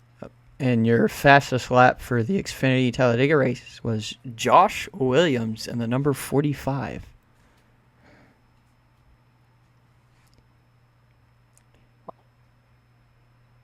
Yeah, that's what drafting will do for you. Yeah, yeah. Well, Cup race, I wouldn't say was too bad, Yeah. but it had its moments. Well, yeah, it had its moments there towards the beginning when chaos broke out and took out playoff contender Chase Elliott. Yeah. That was, hard to watch. So I will tell you the one thing that surprised me about this is, you usually see a lot of chaos with the drivers that are normally up front. So that gives other drivers that don't normally run in the top 10 an opportunity to run in the top 10. That didn't really happen this race. Mm-mm. Yeah, you still had a few that snuck up there, like Todd Gilliland, Carson Hocevar, Zane Smith. SVG finished 11th. You got a few that were able to sneak in there, but for the most part, the top 15 are the people that you expect to be at the top 15, on a mile-and-a-half track. Yep. So you didn't have that chaos that you normally see in these races that eliminates 2/3 of the field, which was a good thing. The only bad thing, obviously, other than Chase getting wiped out in that wreck, was we're 100 feet from the start-finish line and we're sitting third. Our teammate just ran out of gas on the backstretch, which slowed us down. Yep. We're sitting third on track. We have Chase. Let's see who was in front of them. It was Chase Briscoe and Ty Gibbs had come down in front of Byron.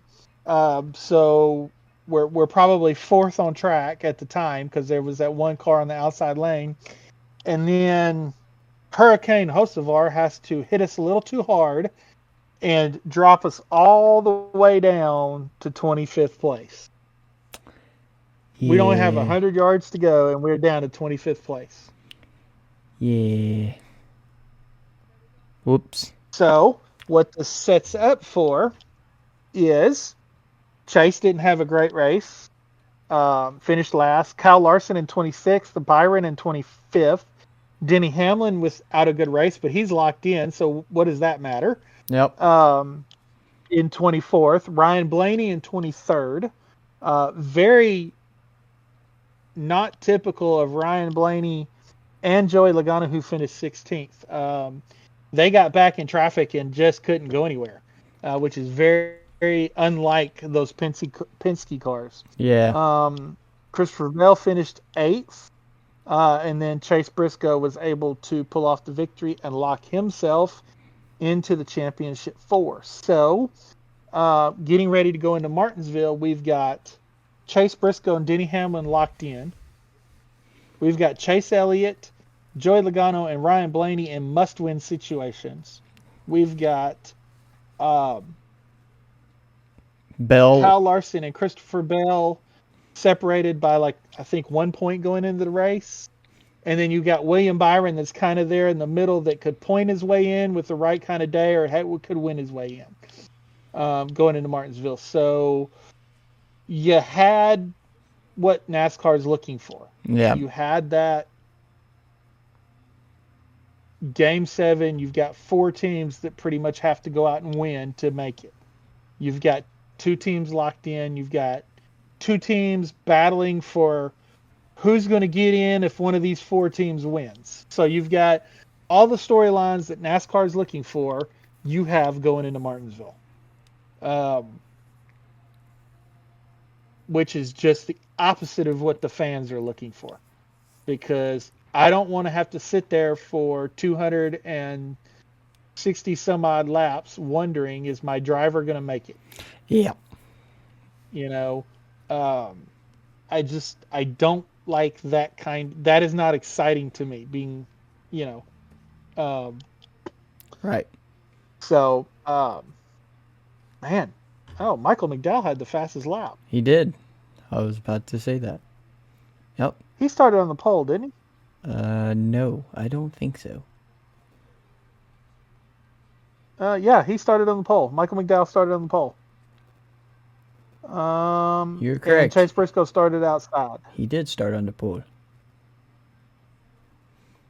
And Kyle Busch started third, and as far as I can remember, disappeared after they threw the green flag. Yep. He finished 19th, so. Which leads us to this past weekend at Martinsville to set the final 4 for all 3 series. The truck race was good until it wasn't. Until I was sad. But it still wasn't the typical Martinsville truck race. Correct. That is true. It was good. Like I said, it wasn't the wreck fest. And it was going really good until it was no longer going good for my driver. Oh. Yep. Yeah, I don't understand what happened there. It didn't make sense to me why it happened. I know what happened. It just why it happened didn't make sense to me. Well, yeah. From my understanding was the restart with the inside lane getting backed up when Lane Riggs was leading the inside row, missing going from 3rd to 4th, I believe, backed up the whole pack, and everyone's at the restarts, all gas, bumper to bumper, right? So it's just kapoom. Like all the trucks got squeezed together, which really just gave a lot of nose damage to Raja's Caruth 71 truck. But I guess with over time, because they did not pit at the end of stage 1, they planned on fixing it at the end of stage 2, but after kind of being aggressive, fighting for some position, getting alongside whoever it was, I don't remember, and having some physical contact between them, kind of put more damage on the truck, which got into cut the tire down, and Carruth was trying to keep it straight to get around to pit lane, but as soon as he went into that first turn, once the tire went down, the whole truck said, no thank you, and completely spun around, smacked the wall. From my understanding, that's what looked like happened. I don't know. It sucks because... Yeah, it's just one of those things that it was hard to... And, of course, TV didn't get a really good angle of what happened. No, because Fox Sports don't care. Surprise. Heartbreaker for Raja. Yeah, that put him 34th.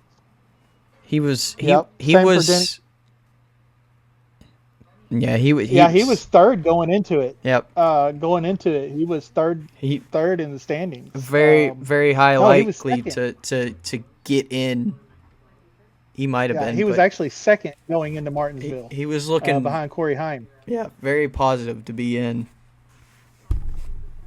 34th place finish eliminated him. Daniel Hemrick in 31st also eliminated. Grant Enfinger with 12th. He's had a average other than that one race. He had an average playoff for him, but 12th wasn't good enough. Tyler Ankrum in 9th advances. Ty Majeski in 7th advances. Corey Heim wins the race. He advances. The battle was between Caden Honeycutt and Lane Riggs. Yep. And they tied. And the driver with the best result in this round will advance in a tie. And that was Caden Honeycutt's second place in this race. Yep. Here's my problem with this. With this being the tiebreaker, this completely eliminates the regular season. Shouldn't overall wins be the tiebreaker? I would say so, yes.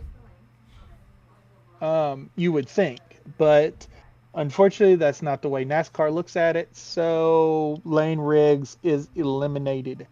Hated that for Lane. I've spoken often that I am not a fan of Stuart Friesen. Because of some things that he said years ago about Tony Stewart and never apologized for, and still actually believes, from my understanding. I had nothing against Caden Honeycutt. Heck of a driver. Very impressive this year. Yep. Very impressive this year. Has been impressive since he got in that 52 truck. Yep. But driving that 52 truck, I can't pull for him. Rumor has it he's going to be in the 11 truck next year for Corey Heim's in. So let's see what he can do. I think he's going to win races. I think he's going to compete for a championship. I just hate that wins doesn't matter as much as the finishes in one round. Right. So we got Heim, Honeycutt, Majeski, and Ankrum going for the championship in the Truck Series. All right. And your fastest... Who's your pick? Your fastest lap there at Martinsville, real quick, was Lane Riggs. My pick for the Craftsman Truck Series championship, I mean... This is where it sucks, because it's all down to this one race. This is another reason why the playoffs suck. It's down to this one race who finishes the best. When really we should have... He's got 11. Corey Heim has 11 wins. Right. And when in reality, he should have already won the championship. But Yep. I'll stick with the kid that's on fire. I'll stick with Corey Heim. I think they'll be able to get it done. Continue with... just the whole season momentum that they've had. And he'll pick up a number 12 win and a trophy as well. So that's my pick. Yeah, I'm gonna go with that same pick. It still floors me that he has the chance of walking away with the championship and doesn't have a ride next year. Yeah. Yeah, that is. Yeah. All right, so we got our Xfinity Series race next. Again, very calm, un-Xfinity race like race. Yep. It was nothing compared to the Martinsville race in the spring. No, not at all. It came down to the same two drivers, though. It did. It did. So, yeah, much better this time than the catastrophe of the spring race. Pretty good to watch. That cutoff line for your championship 4 was bouncing around, the whole race, and it was, very tight most of the race. But oh yeah, and Jesse Love it didn't seem like he could do anything right in this race. yeah. Bet on pit road, equipment interference on pit road, car not running that fast all night. I mean, just looked. Did not look good for him. Did everything he could do to not make it, right? Yeah. But he had very good cushion going in, so yeah. I don't think he was too worried. Then Justin struggled a little bit, ended up finishing 26th, but he was pretty much locked in when he started this race. Right. Same with Carson Hocevar, who finished. Or I'm sorry. You mean Connor Zillage? Yeah, who finished in 9th. Yep. Jesse Love, I mentioned he made it. I'm going to talk about Carson Kvapil in a minute. Austin Hill's eliminated from the Owners Championship. So I noticed he had a P. Sam Mayer eliminated. Eric Amarola finishes 5th. He's already qualified for the Owners Championship. Sheldon Creed eliminated in 4th. Brandon Jones eliminated in 3rd. Sammy Smith moving on, finishes 2nd, and Taylor Gray gets his first NASCAR Xfinity Series win. Kind of redemption from what happened in the spring at Martinsville. Yep. For Taylor, he played playoff spoiler because Sheldon Creed and Sam Mayer had to win this race. Yep. Same thing with Brandon Jones. Had to win this race. So let's see. Carson Kvapil, I want to talk about him. You mentioned that the playoff cut line was up and down, right? Yep. That last caution came out and Carson was out. Right. He actually brought out the caution, spun out, had a tire go down and spun out. Went in, changed his tires, came back out, and had to race his way in, and was able, just finished 18th, but still he was able to get that point that he needed, and I think he was in, when all was said and done, he was in by 4 points. Something like that. Yep. Over Junior Sam Mayer. Motorsport puts 3 cars in the championship 4. Jesse Love finishes out the 4th. It's a Chevrolet. It's all Chevrolet. Eric Amarola is in the Owners Championship, though, instead of Carson Kvapil. But either which way, let's talk about what happened after the bell, so to speak. Yes. With Jeb Burton and Sam Mayer had a couple of run-ins throughout the race. And after the checkered flag flew, Sam Mayer took it upon himself to put Jeb Burton in the wall backwards. Yeah, you want to talk about that? Yeah, talk about a little A little upset, little rage finish to the race, I would say. Yeah, I mean, I get it. It's hard racing, short track racing. Tempers are going to flare for sure, especially against, you got one driver trying to make the championship race and another driver's just there, to be honest with you. Listening to the interview of Sam Mayer, I don't know. I really don't know what was going on, but Sam was not happy. He threw a few words. I'm shocked he. Yeah, I mean that was a t-shirt worthy saying. Yeah, I would say. But frustration had carried over from Talladega. Apparently, there was beef between him and Jeb at Talladega as well. And apparently, Martinsville, Jeb didn't help his own case. Of course, I don't know. I didn't really see much racing between the two. So all that I remember was Jeb Burton had stayed out on one of the cautions, and he had taken 2 tires. Either which way, he was on older tires. Sam Mayer was starting behind him, and he was on the outside line and just booted him out of the way going into turn 1. And then later in the race, Jeb Burton he didn't wreck him, but he raced him really, really hard. Finished at one spot in front of him. And, of course, it didn't matter because Sam Mayer had to win to advance anyway. But, yeah, it was kind of it was a very immature move by a seasoned driver. This isn't Sam's first rodeo. And it cost him. It did. He's been penalized and removed from racing at the Phoenix race. And so, who was taking his spot? I forget. Ryan Sieg. Ah.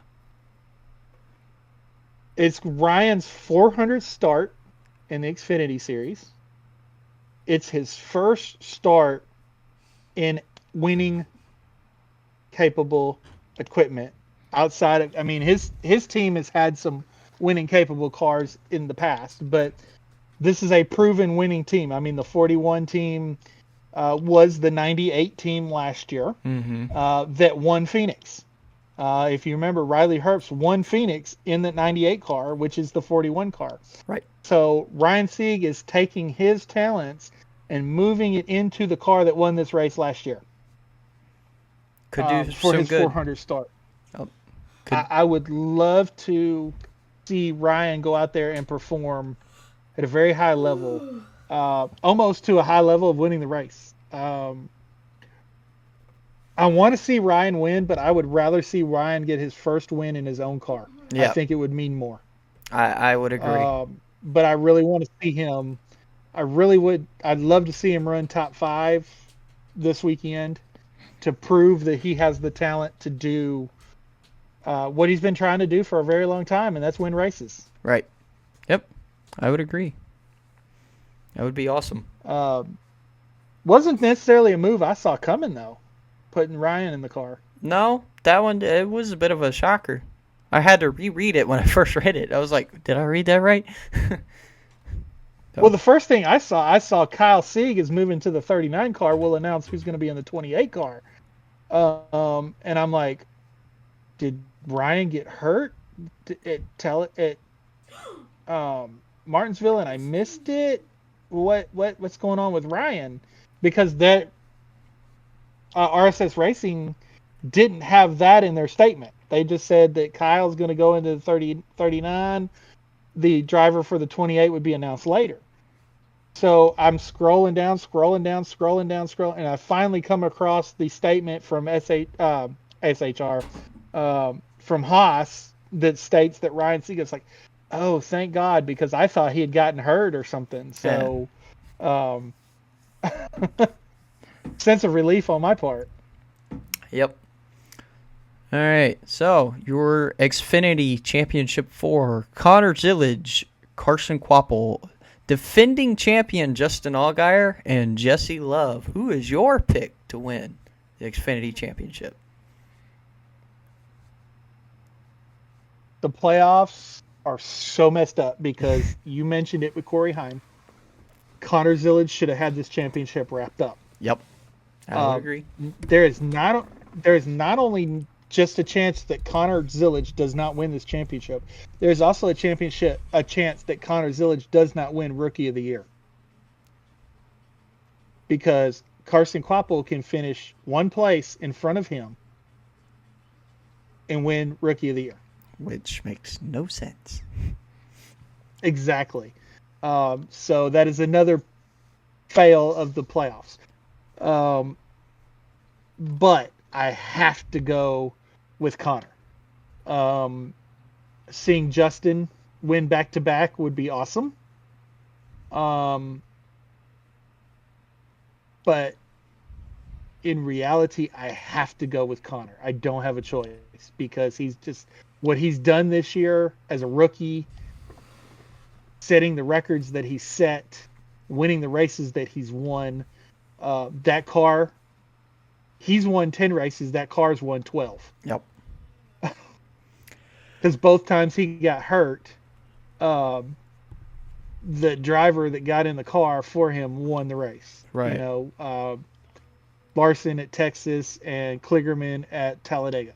So, actually, I think the car's won 11 times because I keep wanting to add Parker as an extra win. But either which way, I can't go against Zillage. I can't. No, I get that. However, in this, again, why the championship format is dumb, I'm going to have to go against that. I think Connor's going to come up just one short. And I think Justin Allgaier will go back-to-back with his,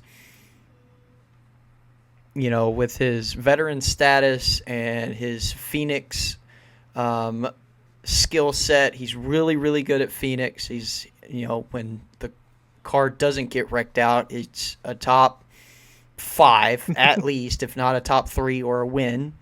So I think Justin will go back-to-back. And Connor will just be one spot short of the championship. And again, I say that at least in your scenario, Connor walks away with Rookie of the Year. Yes. I still think Connor will get Rookie of the Year. I sadly don't see Carson really giving Connor or Justin a run for their money for the championship or for a spot. So, just my opinion. So. Yeah. And did I say our fastest lap at Martinsville? I don't think I did. No, you did not. It was Justin Allgaier. So, moving on to the Cup race. Yeah, can we talk about this one? Yeah, we can talk about this one because when I was watching it, I was sweating bullets. And oh yeah, me too. From lap 1, I think I remember I texted you. Matter of fact, I texted you before the race started, and I said I do not like this. This is not fun for me. I am not entertained. I am stressed out. Yeah. And the race hadn't even started yet. I know. Yeah. But honestly, I mean, you can't go against what happened. William Byron goes out, dominates the race, wins stage 1, wins stage 2.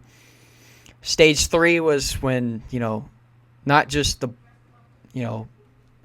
sweats of bullets getting, bigger and more consistent, but your stomach starts, turning like you're churning some butter back in the day. Right? Yeah. And it's especially when Ryan Blaney had taken the lead from pit strategies and all that. And but started 31st. I know, crazy. But we've seen what the Penske cars can do at Martinsville, to be fair. Yeah, and I was stupid, did put him in my lineup. I know. I'm like, oh, he started 31st. He's not. I figured he'd get wrecked before he got up there. Yeah. He somehow didn't. He didn't because Hurricane Hocevar in his 500 spins, yeah. And I'm not talking about 500 laps, every time he spun out, Ryan wasn't anywhere to be found. Right. Oh. But yeah, William Byron runs down Ryan Blaney and boots him out of the way. Some good old short track Martinsville racing. And that's what I saw when I first saw it. I was like, oh man, Byron put the nose to him. But when you actually watch the replay, Byron is down on the curb. Ryan Blaney came down on Byron and punted himself. When you actually watch the replay, Byron held his line.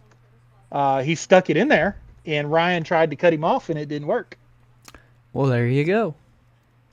But hey, Byron then takes the lead, runs away, takes the victory. I can't remember. I take that back. There was a caution after he took the lead. Oh, yes, there was. Because there was one of Carson's 500 spins. Carson Hocevar decided to go on another hurricane ride. So then now your stomach's really churning like butter. Right? Yeah, exactly. Because now you've got a pit stop and a restart. Yep. Then you've got to survive both. And I like I'm sorry. I like what NBC's broadcast booth, how they talked about this was the time for the pit crew to shine. They talked about the pit crews because this is their time to shine. This is where their moment is. I love that they talked about that. That was awesome because we don't always get them to talk about the pit crews. That's right. So it was awesome. And you know what I liked about it? Byron's pit crew didn't have, because Byron's pit crew has lost him a lot of races on that last pit stop. Yep. They didn't this time. They were able to beat the 12 car out of pit road. Yep. They executed and they took care of the job. They shone bright and Byron pulls off. Then we get in the restart, but thankfully all goes well and William Byron wins. I'll tell you what shocked me here, though, on this race was Chase Briscoe blows up. A few laps later, Denny Hamlin blows up. You think maybe that Toyota was trying something? Maybe. Either which way, those two blew up, finished 37th and 35th, which it didn't matter. They were locked in. Who cares? Chase Briscoe's interview was like, hey, it's okay. We're still going to the championship race, and we're still fighting for one. No. Yeah. Which is what everybody that doesn't want the full season talks about. Like, well, we don't want them talking about they just got to finish 35th or whatever. Here you got two drivers finish last and then third from last, saying, oh, it doesn't matter. You know, we're still going to race for a championship. So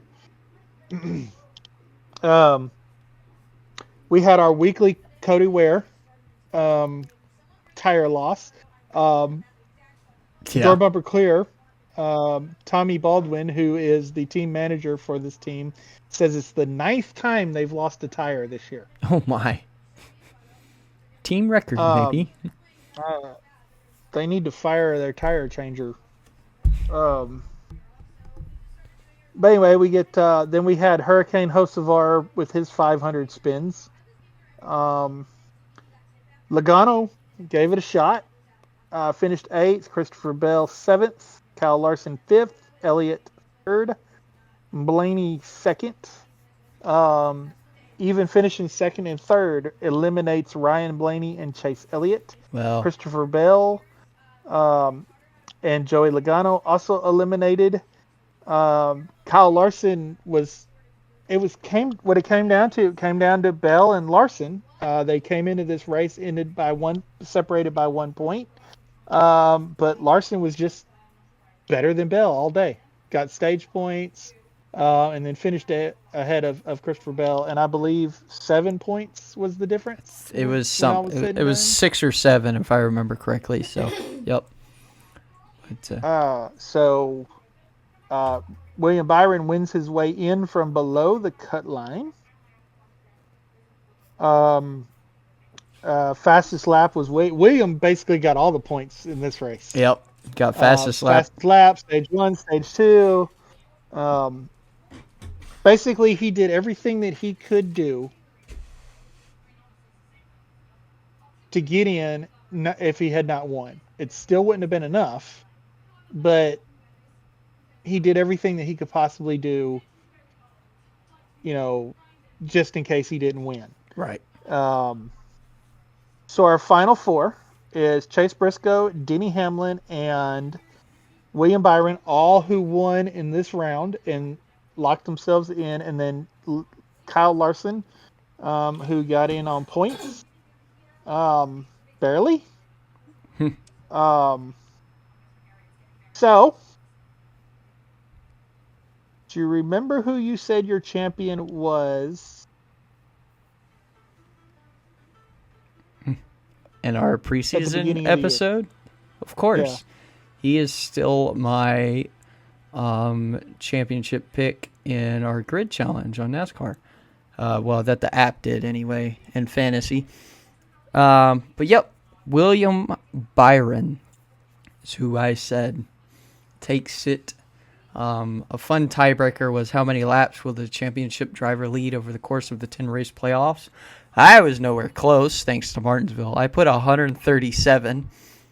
That's way out of the water. Well, he led a whole lot more than that at Martinsville. Yeah, he most laps he's ever led in a race, which was awesome. Obviously, I'm sticking with William. But do you remember what I said at a preseason show? I said they might win a race or two early in the season, but late in the season was when they were going to come on strong. Yep. I do. And surprisingly, I did not see him winning the regular season championship. But he won the Daytona 500. He struggled in the summertime, which I expected that. And then we got to Iowa. He was able to win that. And then we come down. He had an opportunity to win Vegas, Talladega, and Martinsville. Yep. He was up front in all three of those races, was able to win Martinsville, and I think he's going to just continue to carry that into the championship. Here's the thing. I do not see him winning the race. I see Ryan Blaney or Joey Logano winning this race. And more Ryan Blaney than Joey Logano. Yep. Winning the race. Or Christopher Bell. I actually see Ryan Blaney or Christopher Bell winning Phoenix, but Byron's going to take the championship. He's finished in the top 5 the last 6 Phoenix races with 1 win. So, other than Joey Logano and Ryan Blaney, he's got the best average finish there. Yep. And guess what? Those first 2 ain't in the playoffs this time. Finally. Huh. We did not have to suffer a Penske 4-peat. Yeah. Just something I want to throw in real quick before we kind of wrap up is, I don't know if you noticed, but there's out of all 3 series in the championship 4s, there's only 1 Ford, and that's Jayski. I don't know if you caught that, but Ford really struggled apparently this year.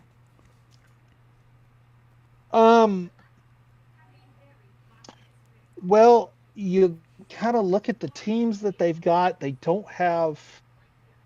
I'm trying to think in trucks. I think they only have competitive trucks. Is Lane the Front Row Motorsports and Thorsport. Lane Riggs, in my opinion, should be in. You look again. We go back to the tie. Yep. They have with Caden Honeycutt. But when you think about it, Ford has 6 trucks, in competitive trucks in the truck series, and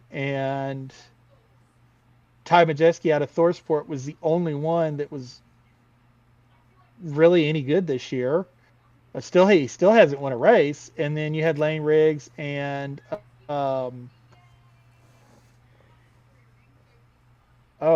Chandler Smith. Sorry. Yep. And Chandler seemed to struggle a little bit this year too. So you really had Lane Riggs was the one carrying the banner, and like I said, he should be in. Yep. Then you look at Xfinity. They have the 2 SHR cars and the AM Racing that Harrison Burton was in, who did make the playoffs, and then you have Ryan Sieg Racing. So the cars that could make the playoffs did make the playoffs, but they just weren't able to make it in the final four. But they were right there to the end. Yep. True. So, and then, you look at Cup, and you've got Penske. When you're talking about Ford, you've got the 3 Penske cars and the Wood Brothers. And as far as competitive cars, that's it. They all made the playoffs. And, you had poor Josh Berry had that terrible, terrible first round. Austin Cindric didn't have a great. He kind of had round. Hold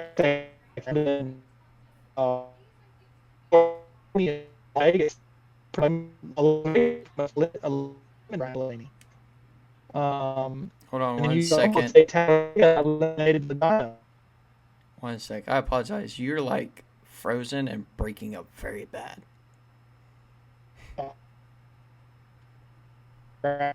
Maybe. Hold on. Give it a minute. Because it just killed my phone. Think my Wi-Fi just went kaplooey, maybe. Yeah. It did. Oh, of course it did. Give me. Well, you're still there. I know. Oh, there it goes. It's fixed it. I don't know. My Wi-Fi sucks here. Okay, you're back. Sorry, can you repeat everything you kind of just said in the last 30 seconds? Okay. Mainly talking about Ford and Cup. You've got Penske. Yep. And then the Wood Brothers. So, and who is Penske affiliated? They all 4 made the playoffs. Josh Berry had that terrible, terrible, terrible first round. Finished last in all 3 races. Austin Cindric didn't have a great second round.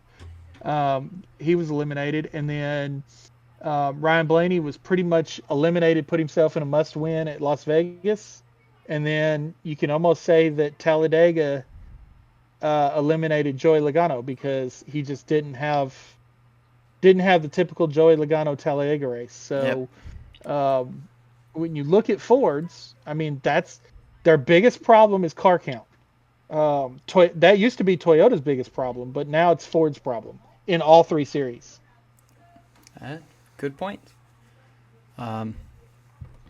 Before we go to wrap up, just one more thing. Trucks had practice today, which is Thursday the 30th. This will be up either the 31st, hopefully, depending on my Wi-Fi. Your fastest in practice of the championship for Ty Majeski, who is actually fastest overall and first. Your second fastest, Tyler Ankrum, and 7th fastest overall. Caden Honeycutt, 12th fastest overall, and Corey Heim, 15th fastest overall. Of course. Yeah, when we get into qualifying, it's going to give us a better picture than what practice did, I really think. Right, I would agree. So just wanted to throw that in there real quick. So last few things is just we'll touch NASCAR 25. The game has released. Like I said at the beginning of the episode, if you did not see the midnight stream release, which was 8 o'clock my time, it is on YouTube. It went well, in my opinion. The online lobby racing was still online lobby racing. Everyone in the back trying to wreck themselves and everyone around them.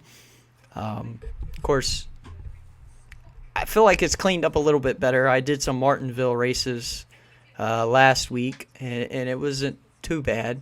If you could get past all the numbskulls in 20th, you were fine. So, pretty good. I like it. course, there were a lot of issues with the early release and original and the 14th release, with online and just some bugs, which is normal to work out. A lot of those have been fixed. We've got the big things I'll point out is the career crashes and the online lobby crashes from loading in. And then steering wheel. I don't know if you've gotten to play yours with the steering wheel you got lately, but I've played with mine some. The biggest thing was force feedback. You almost had none. They put some good force feedback in, so you feel it pretty well. And I know they just did today in one of their patch notes was they released the H shifter software for in the game, so you can now use your H shifter. So fun things there. Overall, I love the game. It is definitely an arcade style game. It's not iRacing, but it's about as close as you're gonna get with a console for sure, in my opinion. It's a lot of fun. The detail and the graphics is great. The racing is good. The damage physics is what gets you. It's not realistic, so that's where that arcade damage physics come in. But overall, I love it. It's a lot of fun. I love ARCA being included as well, and a lot of the ARCA guys being in it. So that's my take. ARCA, when you talk about ARCA is very realistic because you get 5 laps into the race and you're lapping cars. Yeah. I mean, that is if you've ever watched a short track ARCA race, that is exactly what happens. 5 laps in, they are lapping cars. So ARCA is very realistic. What I like is the paint booth. The detail that you could go in onto your car. You can add decals to your car. Hey, you can move the numbers on your car, and you can put them in the proper spots on your car. And you can move the stickers on the side, the sponsors on the side, to make it look like it's supposed to look. But I really do like that detail. I like the detail, the garage detail, with your teams.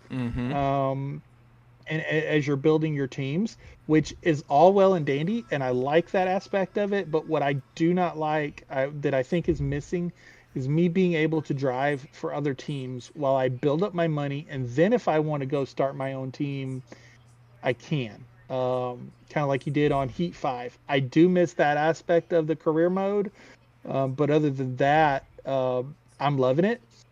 Have not been able to play with my steering wheel because I was told it was a Christmas present. So I gotta wait till Christmas. Fair enough. I know, right? You get a heck of a deal. You're excited. Oh man, they got this awesome racing game coming out, and then your wife goes, "Oh yeah, that'd be a great Christmas present." You're like, okay. So, anyways, yeah, that's why I haven't played with my steering wheel, but I have enjoyed the game. I am in my truck series part of my career. Almost have the Xfinity series unlocked. That's something else I don't like that I think is missing from career mode. When I unlock the truck series, I should get a truck offer to go run a truck race with a team, like you did in Heat 5. When I get an Xfinity, unlock the Xfinity series, I should get an offer to go run an Xfinity series team, and I miss that aspect of it. I'm sure it'll be in the future games, so I'm sure that they will bring that back. But all in all, I'm glad that we have a up-to-date, customizable NASCAR game. I love what you can do with your non-career cars, your lobby cars, your quick race cars, whatever. I love what you can do with those cars, all the way down to designing your hauler, your uniform, your helmet. It's the detail that they put in this game is something I've never seen in a console game before, and I'm looking forward to playing it more and more. Yep. Me as well. And just another quick thing on the paint booth is I love that you can have 4 different paint schemes. So that is also nice to have. Yes, I have played this game for 19 hours since it was released. Oh, I'm sure I've got you beat. Of course, you were out for Oh yeah, a while.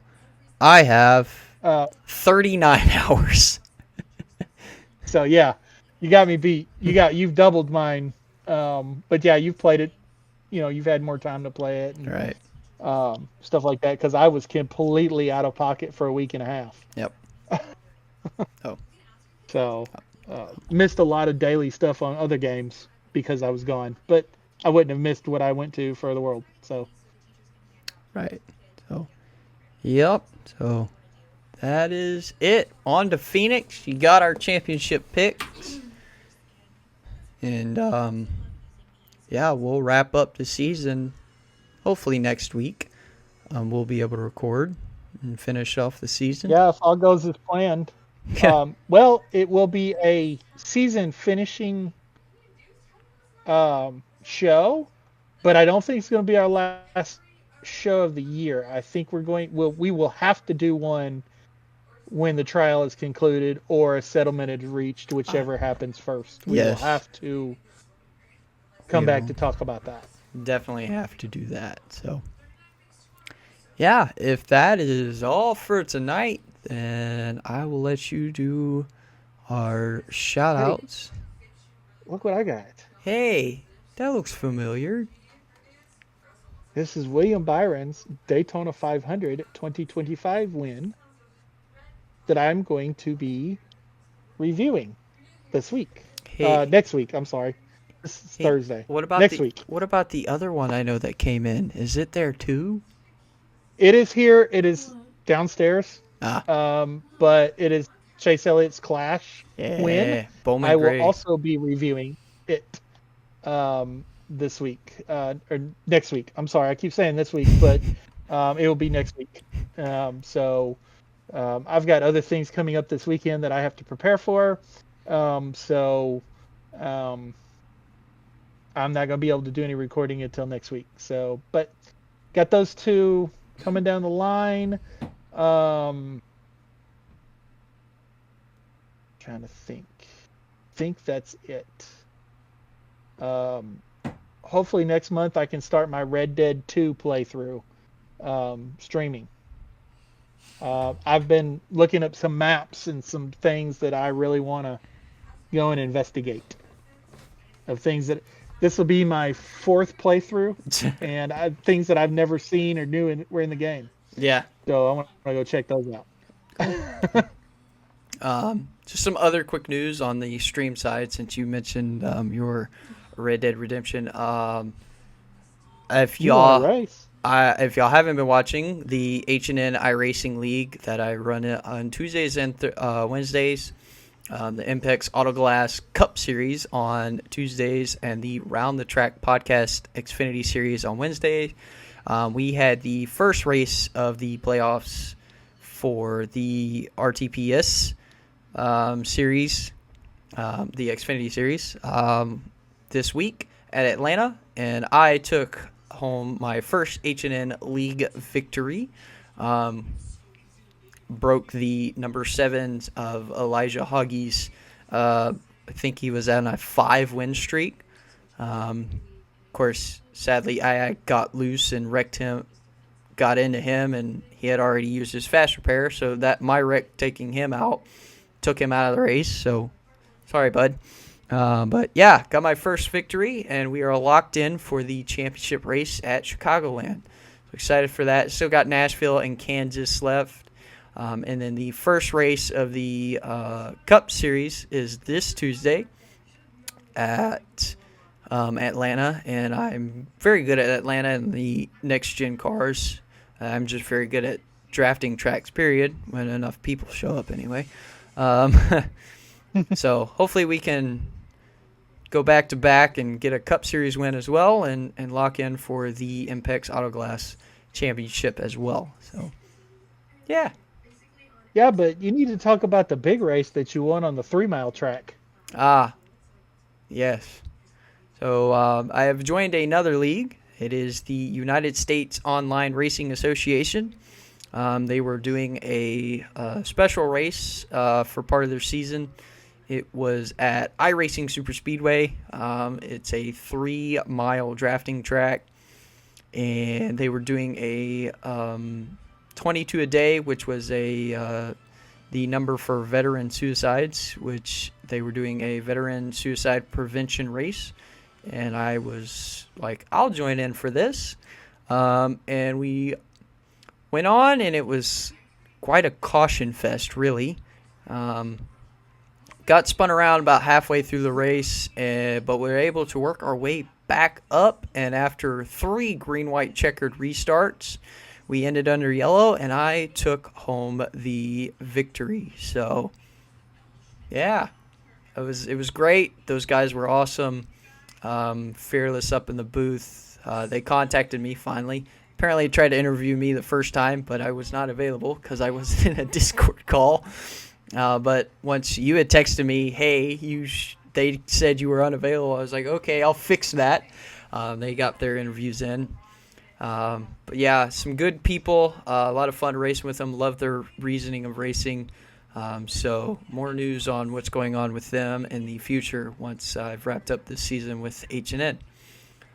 So yeah, still need to go through that footage, but it's going to be hard to go through that footage really just because multiple times I was racing. I was also having a conversation with my lovely wife.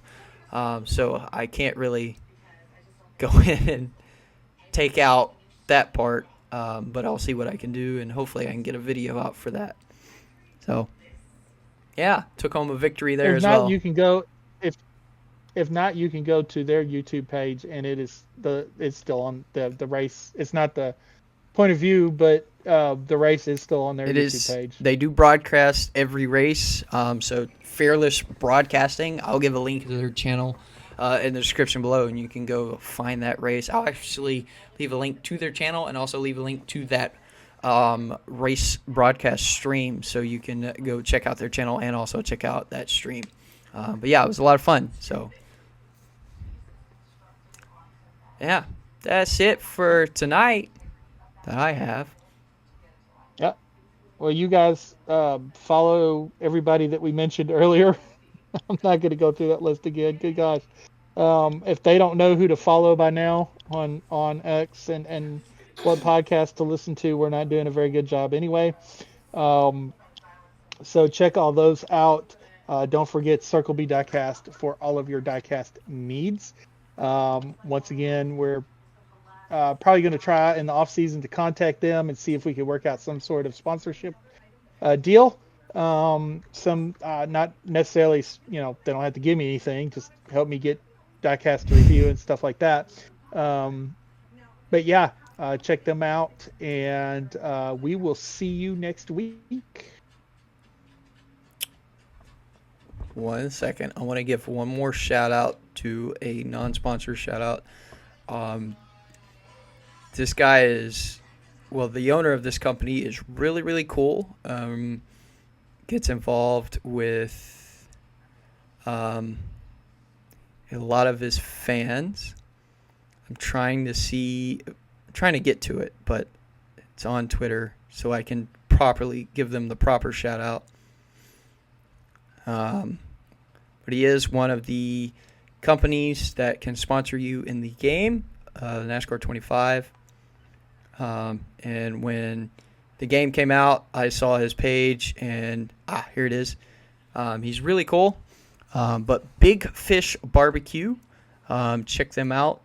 They have what they say is some really, really good barbecue sauce. So I am looking forward to ordering some and trying it out. Yeah, the owner's really cool. He loves seeing everyone's Big Fish Barbecue paint schemes from your time with them in ARCA. And yeah, so go check him out. He's really cool. And try his barbecue sauce. So Yeah, and for the partners of the channel, much appreciation to you guys. Got Dubby, Jitterless Energy, Rankest Rope Ranchwear, Undrdog Athletix, and follow Him Apparel. All their links down in the description down below, along with what code to use at checkout. So thank you to them. Thank you for joining me, Duke Rider, as always. Yeah. Of course, I'm looking forward to this weekend, and looking forward to this being the hopefully last ever ridiculous playoff race. Let's hope. So, yeah. Thank you guys for watching. Hit that like button if you enjoy it. Subscribe if you're new. Hit the notification bell so you know when I am live or Duke Rider is live or when there's a new podcast episode on the channel. And we will see you guys after the championship week. So, yeah.